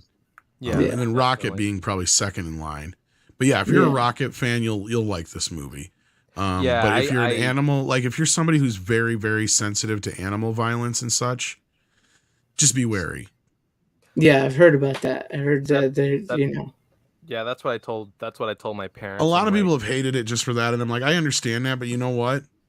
It's almost necessary, because Gunn doesn't get exploitative with it. He exploits you more for your emotions, yes, but at the same time, he's giving us a villain who's an actual villain. And it's refreshing to have a villain for the first time in the MCU, and I don't know how long, who's just a straight-up villain. I would have to say since Red Skull. I was just going to say, maybe since the Red Skull, to be honest with you. Yeah. Because even Loki flopped, and you know, even Thanos thinks he has his grand delusions of what he's doing, and all that business. And and we won't even get into even Baron Zemo. They tried to make a sympathetic villain. Ghost was made a sympathetic villain. I mean, Kang, you got such a Kang. It's good to show you how. And that's what another thing. That's my gripe with Endgame, probably more than anything. I don't hate the movie so much as that the things that the movie's problems were never addressed up until, like, even in Guardians 3, and this is not much of a spoiler because it's in one of the trailer scenes and the clips out there, where, and that's one thing I like about Guardians 3 is if you haven't seen Infinity War, if you haven't seen Endgame, even if you haven't seen the Guardians of the Galaxy Christmas special, this movie will bring you up to speed within the story and without it slowing the story down. He even brings up the fact that he fucked up in Infinity War. Yeah, which was like he basically takes blame for half the universe getting snapped out of existence. You know what I find funny with that is at the time I kind of defended Star-Lord. Not like, yes, he fucked up, don't get me wrong, but like people also got to remember that Doctor Strange pointed out that there's only one out of whatever the fuck possibilities that we will win this thing. And that's kind of going back. Star-Lord fucking up is part of that. And it is part of it, but also I think some people, because a lot of people gave him shit for that, and I think that's why they addressed it in the movie. But I think that's another time where I think people aren't really looking at it from the perspective, because people are just like, he should get over it. This shit was more important. It's like, I don't think people realize, and this movie kind of does some of that, the third film does, to tell us that, but they could have even probably hit it home a little bit more, how much Peter has never really loved anybody in his whole life other than his mother, right? Like, he's never been in love, and to have the one person that he actually truly fell in love with that wasn't himself get taken away from him like that. Yeah, I could see exactly, like, you understand. Well, no, I mean, in the first Infinity War film, mom, and then they lost the second person, and they address all that shit in the film, right? Like, about him not really facing, and that's kind of a big theme in the film, is him not facing death, and it goes back to the first movie. See, I think some people are not really looking at the connective tissue here, like I was. I've been trying to, exactly. And it is a big deal because he's done nothing but lose, and he says that, and even it's even in the first movie, he's like, we're a bunch of losers. Yeah, he's like, you know what I mean? We've all lost people, and stuff like that, and it really dives deeper in that, because like every time he gets close to somebody, he loses them. Yeah, because like because when I was like hanging out with my friends, like I still hang out with some of them. When we watched like Infinity War, a ton of them gave Star-Lord shit, and I'm like, I don't think you guys understand why he reacted that way. Like, you gotta look at it from kind of like his backstory and everything. It's like he lost his mom, he lost Yondu, he lost Gamora. It's like, fuck, man, I'd be pissed off. Like, like that's a fucked up life. Finally meets his dad and finds out he's a psycho planet. Yeah. I know that too. It's like nonsense. Poor guy. yeah. My dad was a planet that tried to kill me. Like, and he says that line. Yeah, and I was just like, and I'm telling my friends, I'm like, this dude has been in fucking hell his whole life. And you even kind of see where he tries to almost resist getting closer to Mantis because of their relationship. I mean, he cares, but like, he's still real distant with her, and it's a thing with him. And I think that it was something that James meant to explore more, but he just never got a chance. That's the biggest issue with this film overall, besides the length and how Adam Warlock could have been chopped out. The soundtrack could have been better. Definitely, yeah. And basically just that he had to cram so much shit into one movie to wrap up all these storylines. That's right. The only movie's faults, really. Plus, he was supposed to spearhead the Phase 4, and it was supposed to be this much was more originally Galaxy. supposed to kick off Phase 4. Phase 4. So I could totally see this movie you can being tell, kicked off from what I'm hearing, you can tell like he had to, like you were saying, cram all this in to make this movie the way it is to fit into the end of Phase 4 or whatever phase they're on. What are they on 5 yet? 5. What? I don't know. Yeah, because Ant-Man Quantum Mania or whatever, I didn't watch it. That kicked off Phase 5, technically. That kicked off Phase 5 for some fucking reason. Because they thought that was going to fix everything for some reason. You can see from the trailers of that movie, it was horrible. And I actually liked the first Ant-Man movie. Well, no, it's like, it's not changing the movie at all. It's just we're changing the phase. It's like, it's still not going to change that it's a piece of shit. Yeah, exactly. It's like, okay, we got a new stereo line, and it's not as good as the last one. Oh, well, we'll give it a fancy name, and that'll change it. No, it's still a piece of shit. Yeah. You just gave it instead of the X7 III, it's the X7000 now. It doesn't change anything. It's true. Listen, because of even if the Jonathan Majors shit wasn't happening, I'd still wouldn't want Kang to be the main villain. I'd want the high evolutionary. Kang is the worst villains to choose, period. No, listen, man. The villain in Guardians 3, that should be your new Thanos. Fuck Kang. The high evolutionary kicks ass compared to Kang. He was a great bad guy. Like, you love to hate him. Like, and he is unapologetically evil. Oh, I know. Which is why I want him to replace Kang. Well, that's the thing. Like, people are all like, talking about the animal stuff and the child trafficking. It's like, he's not even child trafficking. People are overlooking what that whole bit is, and I don't want to spoil it too much. But like, for those, it's already kind of part of who he is in the comics and stuff. Like, that's what he does. He creates civilizations. He creates beings. He has patents on living beings. Mm-hmm. Right? I mean, there's a lot of, like, I want to see this movie again real soon. I haven't had a chance to, but... You know what's weird? I think I'll see a lot more things that I missed the first time around. I keep flipping back and forth ever since I got home. Like, after leaving the movie, I'm like, this is probably like a one and done for me, but after thinking about the third movie more, I'm like, maybe I will rewatch it. I'll probably rewatch it maybe with my family or something. It's not a fun, like, yeah, I can see people having a harder time watching as far as like it's not as fun as the first two. No, and I was fine with that.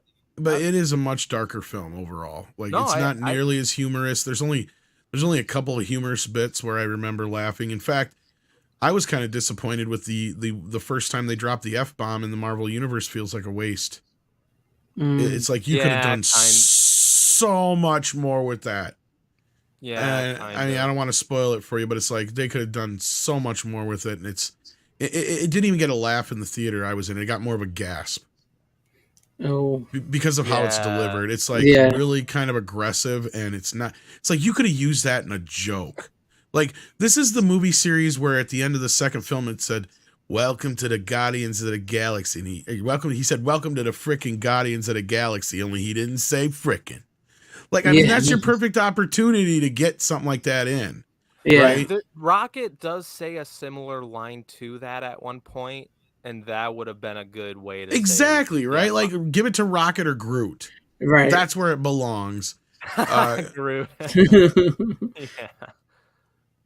Even if it was like, it's like, I am Groot. Don't you ever say that word again. I am Groot. I heard you say fuck. See, that would have been great. Exactly. Like, you know what? You even pointed this out too, Tom, and I agree with you 100%. It would have been a great delivery from the first movie. I don't want to spoil it too much, but you could have. I'll say this: at a certain point in the third act, you could have done a callback to when Drax saw Star-Lord flying in the sky and was like, "Behold!" That would have been perfect. This is what you went after? You are a moron. Yeah, like James Gunn's like answer to Star-Lord not having his helmet and jet boots is fucking stupid. I'm sorry.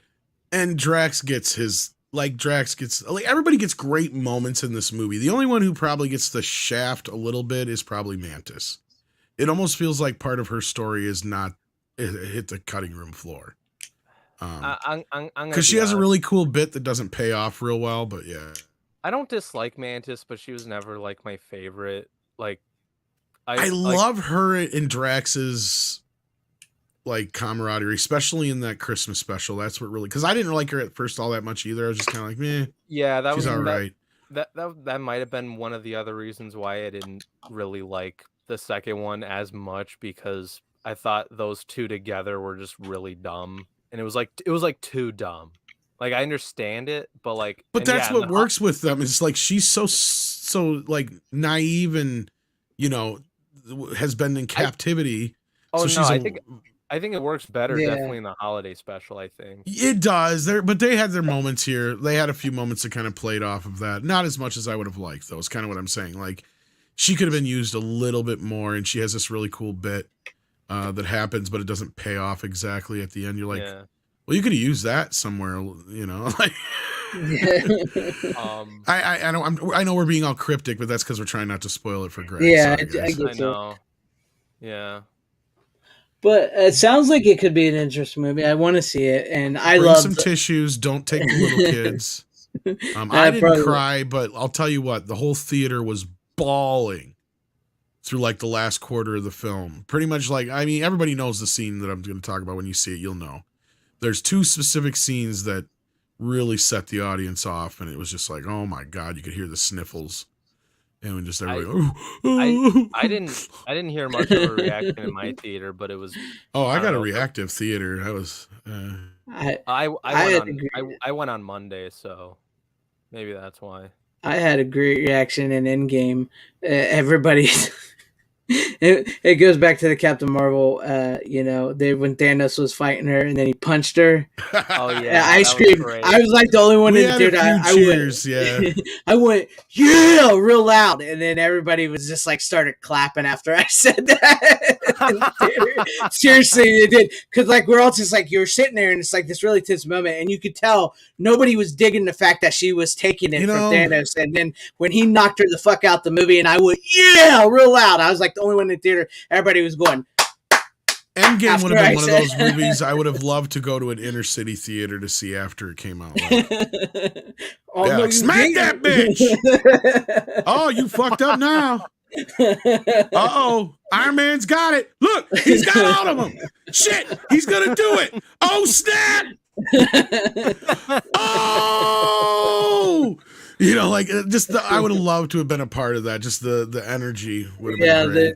I love seeing it with a packed theater. Because you're right. Infinity War was a different experience. Infinity War started on a high, but then, it slowly went into this. You're on the edge of your seat, on the edge of your seat, on the edge of your seat, on the edge of your seat, until you're to the point where you're like almost falling off your seat in that last fight.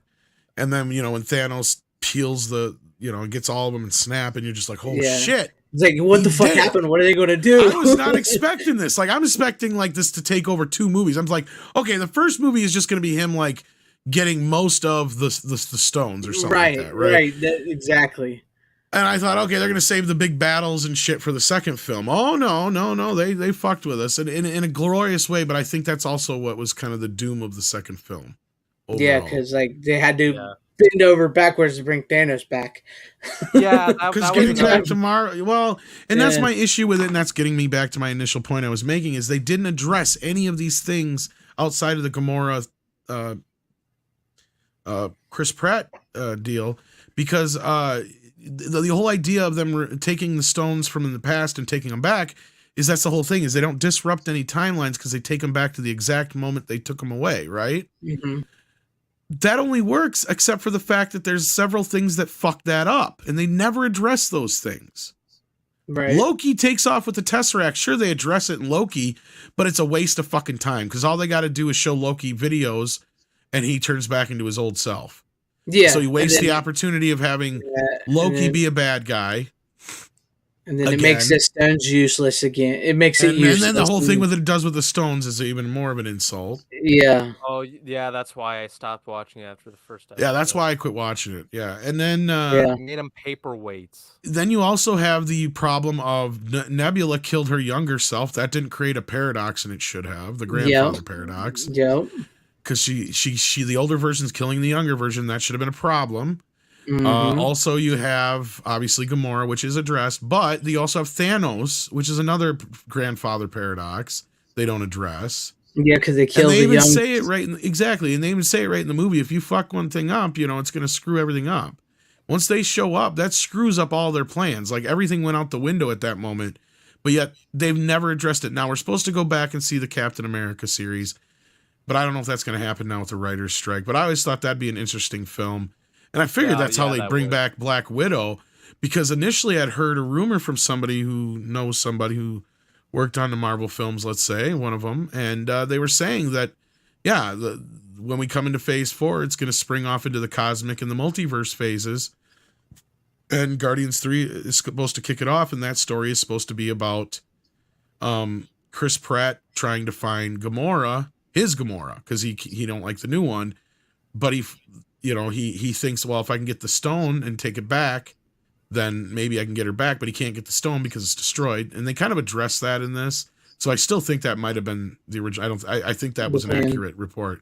I think that was the whole plan. Because he basically says, the stone was destroyed, so I can't do anything about that or whatever. Because I think that's basically saying, because we know Black Widow was supposed to come back, even though she's not going to come back now with ScarJo the way she was talking. Right. It was set up in Black Widow, and the Captain America series is supposed to be about him going back and putting the stones back. And I would assume that's how she comes back to life, is he brings back the Soul Stone and he gets her back. But Peter can't get his Gamora back because the stone was destroyed. Right. That's what he finds out in the original version I had heard. And then I also heard that I didn't hear this, but I think Andre's right. And I do think Gunn did address this. I'm not 100% sure. Somebody in the chat, correct me if I'm wrong. So I think Andre was correct. That's why I said I heard it. That all the Rocket stuff was actually meant to be part of a Rocket series on Disney Plus, and got crammed into this movie. That could make sense, yeah. Yeah, because I remember thinking, like, after I saw Guardians 3, I was like, the Rocket backstory could be a whole movie of its own, or series. Like, I would have watched the shit out of that, because that's what really, that stuff almost got me. Like, I didn't cry or anything, but that got my theater I was in. I mean, here's the thing. There's a certain emotional moment that does happen, which I did kind of I think I was my eyes were more so watery, if anything. I didn't actually tear up or anything, but yeah. But yeah, no, I gotta disagree with this. You've got Tom Hiddleston. Yeah, he was. His Chris Evans really kind of. Him. Yeah, definitely Thor. What's his face? Chris Hemsworth. Chris Hemsworth. Yep. The Chris Chris's Pratt's probably the biggest of the Chris's. Chris who? Pratt. Oh yeah, definitely. Yeah. He's definitely he's probably the best actor, I think. Yeah, and I'm with you, Victor Fontaine, on this. That scene still, when I remember seeing that in the theater, thinking, I "Let's lost fucking go!" When he I showed up lo- like that, I was like, I I was lost fired up too. I lost my fucking voice when that scene happened. Yeah, that was a great scene. And Oh shit. also to your point, Tom, here, RJ Godzilla says the Captain America versus Captain America fight should have created a paradox, and the Hell Hydra moment should have also created a paradox, and That those too. moments were Yep. never addressed. Because Yeah, because I agree. That too. yeah, Yeah. There's a ton of yeah, those. That's the problem we have with this movie. And then they just kind of throw it all away. It's like, oh, now we're getting into the multiverse. It's like, no. Time out. You got to go back and address these things. Otherwise, it makes that movie really bad. yeah. And That's why Endgame doesn't hold up for me as much anymore. Is because of that shit. I mean, and I agree with that because I've watched it a few times now myself, and I'm somebody who has a love-hate relationship with time travel movies because I love the concept of time travel. Oh, But yeah. I'm also one of those who I basically believe it has to be one of a few ways because it doesn't make sense because quantum theory is just that. It's a theory. We don't know if it's true or not. So in that, we have to basically go off the Back to the Future rules, meaning there is only one timeline. And I don't believe in so much the butterfly effect in that the only way the butterfly effect would work in time travel is if it was like you actually killed somebody or did something that was important. yeah, You know what I mean? I don't really feel like I think that the way the time continuum works is kind of the way Doc explains it. And it is kind of how we see in Back to the Future that one way or another, the timeline will correct itself somehow. Whether it will be exactly the same way or not, I don't know. But that's like the only thing is like at this point, unless you consider the Mandela effect a thing, like we would never know if somebody invented time travel anyway. right. Like, unless they got caught somehow and it would be like bigger than UFO kind of news. Right. Like the government would never let that out. Then exactly, and it's what I was like.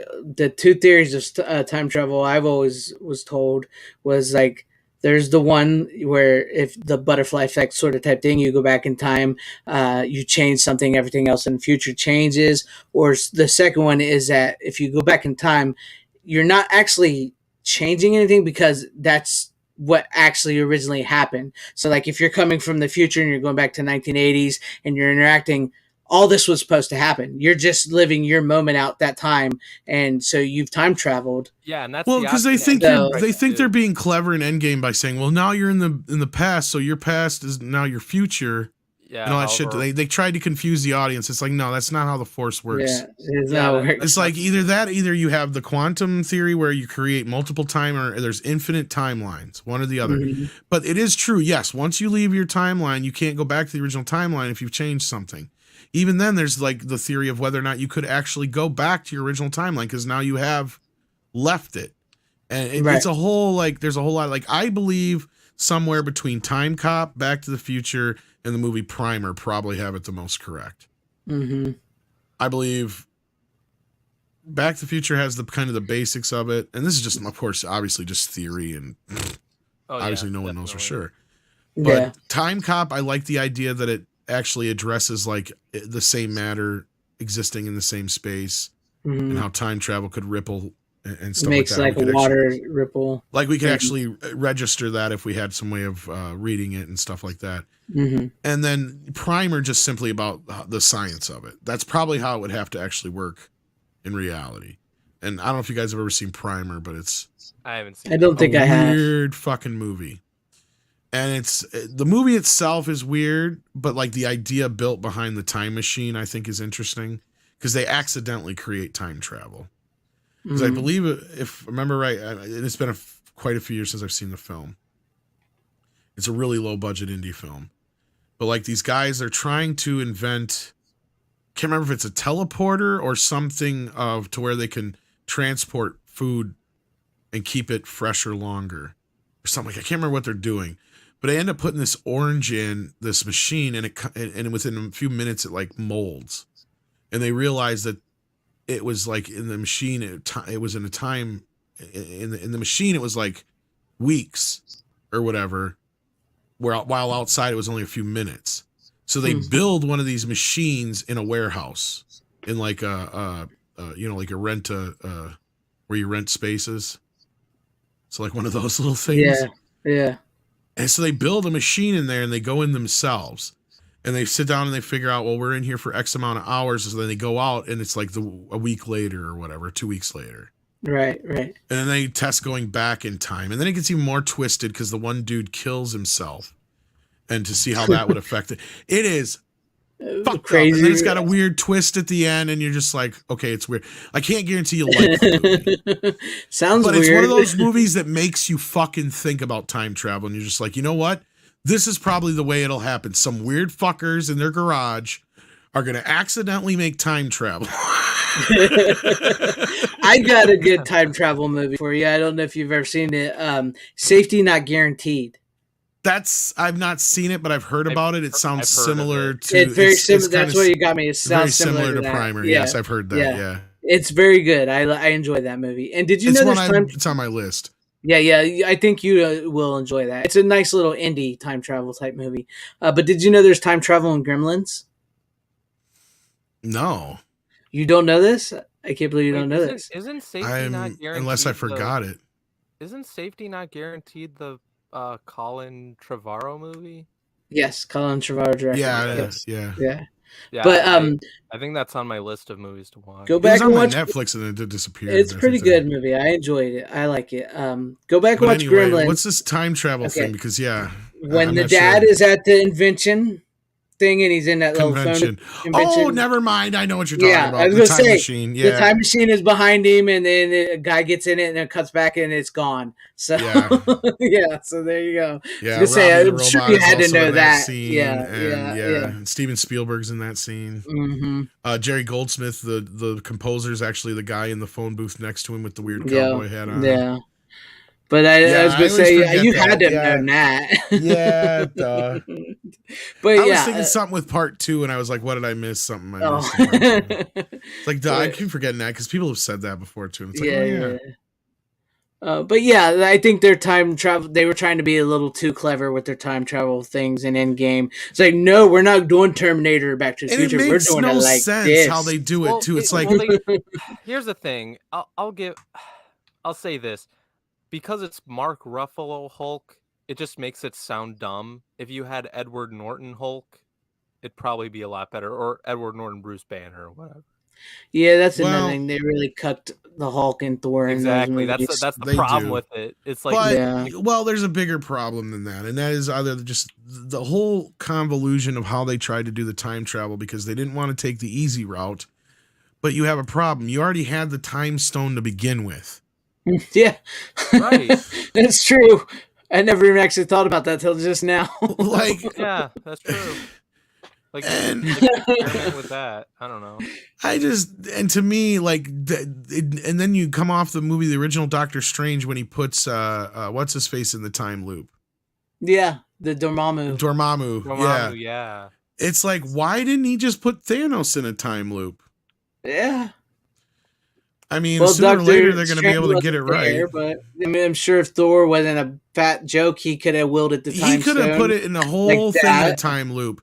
He could have started a time loop from the moment that those fuckers came down and they knew something was up or whatever, and he should have. Yeah. Like, he should have said it. And that was one of the things I thought they were going to do was, like, when he said one shot or whatever, the whole thing worked out. I thought he ended up putting a spell on it to where it would end up time looping around at some point. Right. And something would happen or whatever. But it still doesn't matter. They took the hard way out of what was an easy route because you got 101 ways you could do this. And they set themselves up with this thing with, Tony having a kid and this time jump of 5 years. And, right. The world. And they never really showed us the world dealing with it. They never addressed some of the more important questions that people have had about was a mistake. The blip. Oh, I mean, when really it's like that, if you're going to do it that way, you really want to fuck with people? The next few years should have been like a 5-year in between wait up until Endgame happened. And seeing how, there's so many stories and things we could have done in there. It's just like, I don't know. It gets convoluted. I also think the 5-year time jump or however long it was, that was also a mistake. Yeah. That's literally what I just said. Honestly, yeah, I know. it honestly should have just been like like right after Infinity War. But we do have a $5 super chat here from Bronson Wright Wolf. He says, "If you guys listen to Ozzy Osbourne, what is your favorite song of his to listen to at Halloween?" Bark at the Moon. Bark at the Moon's a good one. Yeah, Yeah, I Crazy love Bark Train at the kind of Moon. works. Yeah. Trying to think. He's got to have some other good ones too. That are kind of. I like Bark at the Moon. I tend to listen to that because I'm a huge werewolf fan. I tend to listen to that or Crazy Train. Oh, what's that one? Oh, I just popped in my head and popped out. I hate when that fucking happens. I say he's got a few that would fit with Halloween. I'm trying to think. Yeah, I can't think of any up top of my head. There was one that just like. I'm sometimes a normie when it comes to certain music. It was a Black Sabbath song. It popped in my head and it popped out, and it's pissing me off now. It was a Black Sabbath song, and I was like, oh, and then I hate when that happens. If I think about it again, Bronson, I'll let you know. But yeah, Bark at the Moon, Crazy Train, all that good stuff. But thank you for the $5 super chat. And if I remember the Black Sabbath song, I'll let you know. But just for that, and since we're on a little kick here, let me get to this. Come on, I hate when this freezes up on me. Here you go.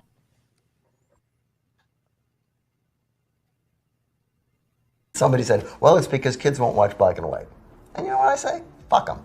They can't watch black and white.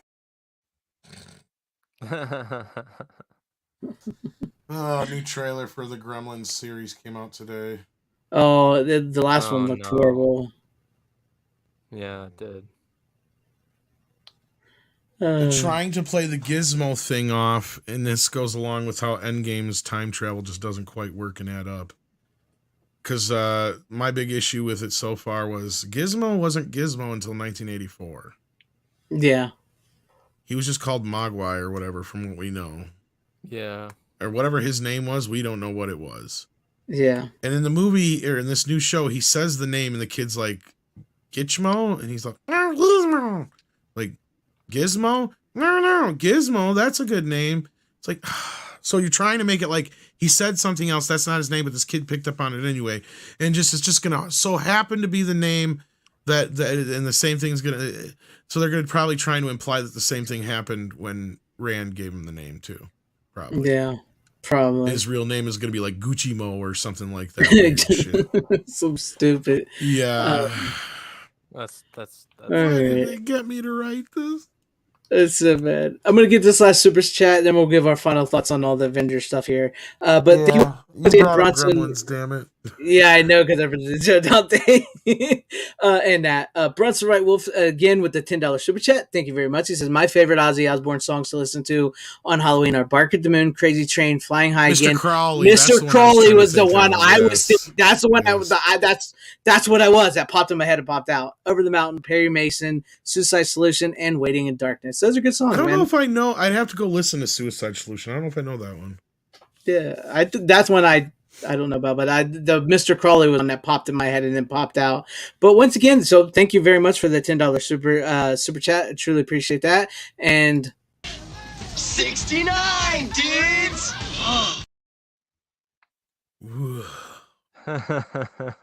That's the one joke Ed Sullivan said he would take out now. Besides the FAG joke. Hey, that's another. I could understand that one, but yeah, there you go. But final thoughts on Avengers. I know Brian Barth has asked this question twice, so we'll try to answer this one real quick, and then we'll close it out here. How would you? Is there any way to rewrite Avengers in game? Wow. I thought about this question. I didn't hear the part where Tom was talking about the time jump, but I would I didn't. Okay, but I would get rid of that part. I wouldn't make the time travel part so complicated and convoluted as shit.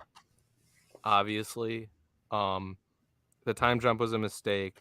The concept of the blip is very bad because it's like imagine you're like because the whole thing with the blip is like wherever you disappear, you're gonna automatically come in that exact same spot or something. Imagine you're flying up on a plane. He said come in that spot. Fuck me, man. I mean, whatever. No, like there's people in a plane, right? Like just flying in the middle of nowhere. that like all those people are gonna drop from the fucking sky and it's gonna be fucking raining people. Like that's a big fucking deal, man. Or they could have brought in Adam Warlock and Oh yeah, used him that's instead of Captain Marvel and had him. Here's the thing I have with this too is the other problem with the movie I didn't bring up before is that Thanos destroying the stones goes against what they say in the movie. Right. They say that they have to have all the stones or the galaxy would fall into disarray or something like that, basically. So that's a big problem. Basically, the movie should have been them trying to get the stones back and Thanos not being able to destroy them, but basically them trying to get the stones back. And then you kind of use the idea of assembling in the Avengers by having them all combine together and work together, not all one person having one stone, but like several of them holding, or not all the one stones, but several of them each having one stone. That's what I was trying to say. Kind of like telegraphed at the end of Guardians of the Galaxy, where they were all holding hands. Where they're holding hands together to channel the power of the one. See what I'm getting at here? Yeah. Not only that, the stupid thing is, Thor should have been able to fucking wield it anyway. Nobody ever once thought of Thor.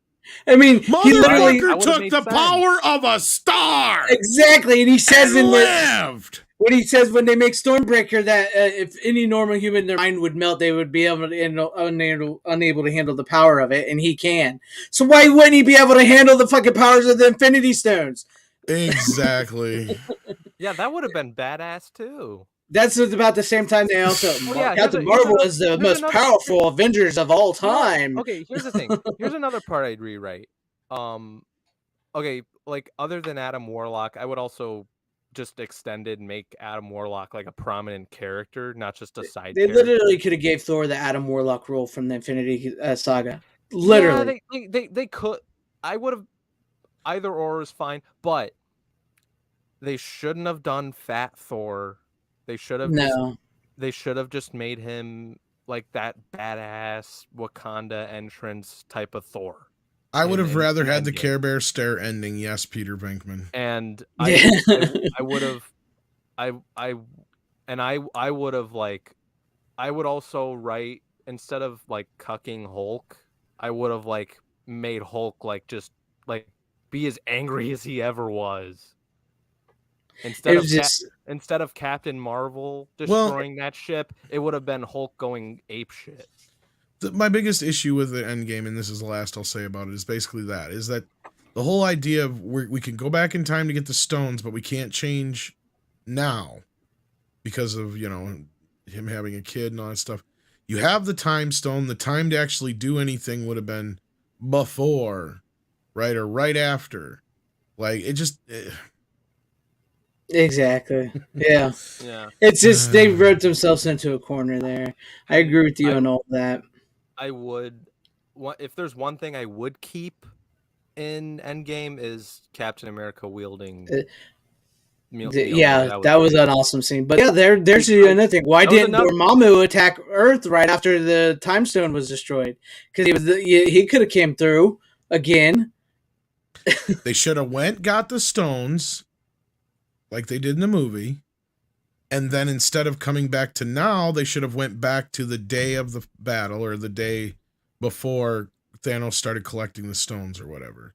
Mm-hmm. And then started fighting with him, and then he goes on this hurry to go get the stones while he's also fighting the Avengers. And then, like I said, once they have all the stones, what they do is, kind of like how what's-his-face in the first Guardians slapped the Power Stone into his weapon. You have Stormbreaker take one of them. Ronan. Ronan. You have Stormbreaker have one of the stones. You have, Mjolnir have one of the stones.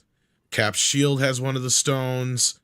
And then Tony maybe has one of the stones. Kind of like Peter takes the other stone or whatever. I can't remember how many stones there were, but there's 6 of them, and the 6 original Avengers. They could have each had like the sort of like Guardians, like you were talking about.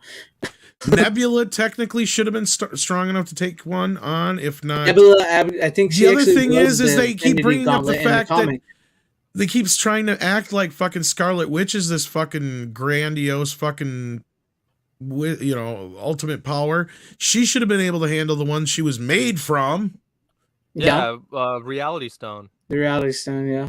And also Oh, Nebula wields it. She I think actually it's the Mind wields Stone. the And you already Infinity have Gauntlet in the comic.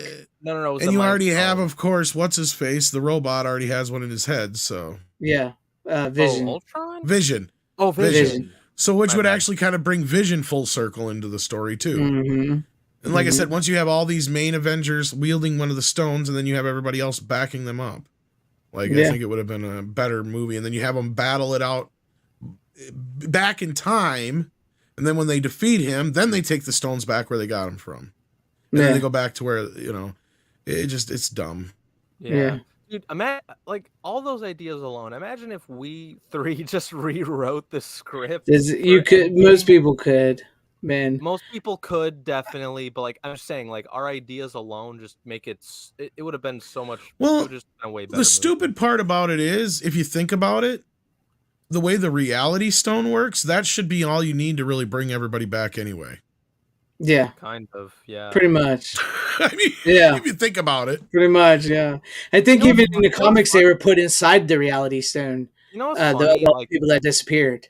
You know what's funny? It's like a little pocket world in there. You know what's funny about the Reality Stone is that it's actually in the movie that most people don't like. Thor to the Dark World. So most people, like, I don't blame people who have like forgotten like where I feel like some people were like, what the fuck, like when was the Reality Stone? I'm like, oh, that you might have forgotten it's in Thor, which I actually don't hate. They actually made sure that they re-explained that in Endgame in case you didn't see that one, because I know that was one of the least watched ones. Yeah. Exactly. And that's one of the well, that was the whole point. Okay.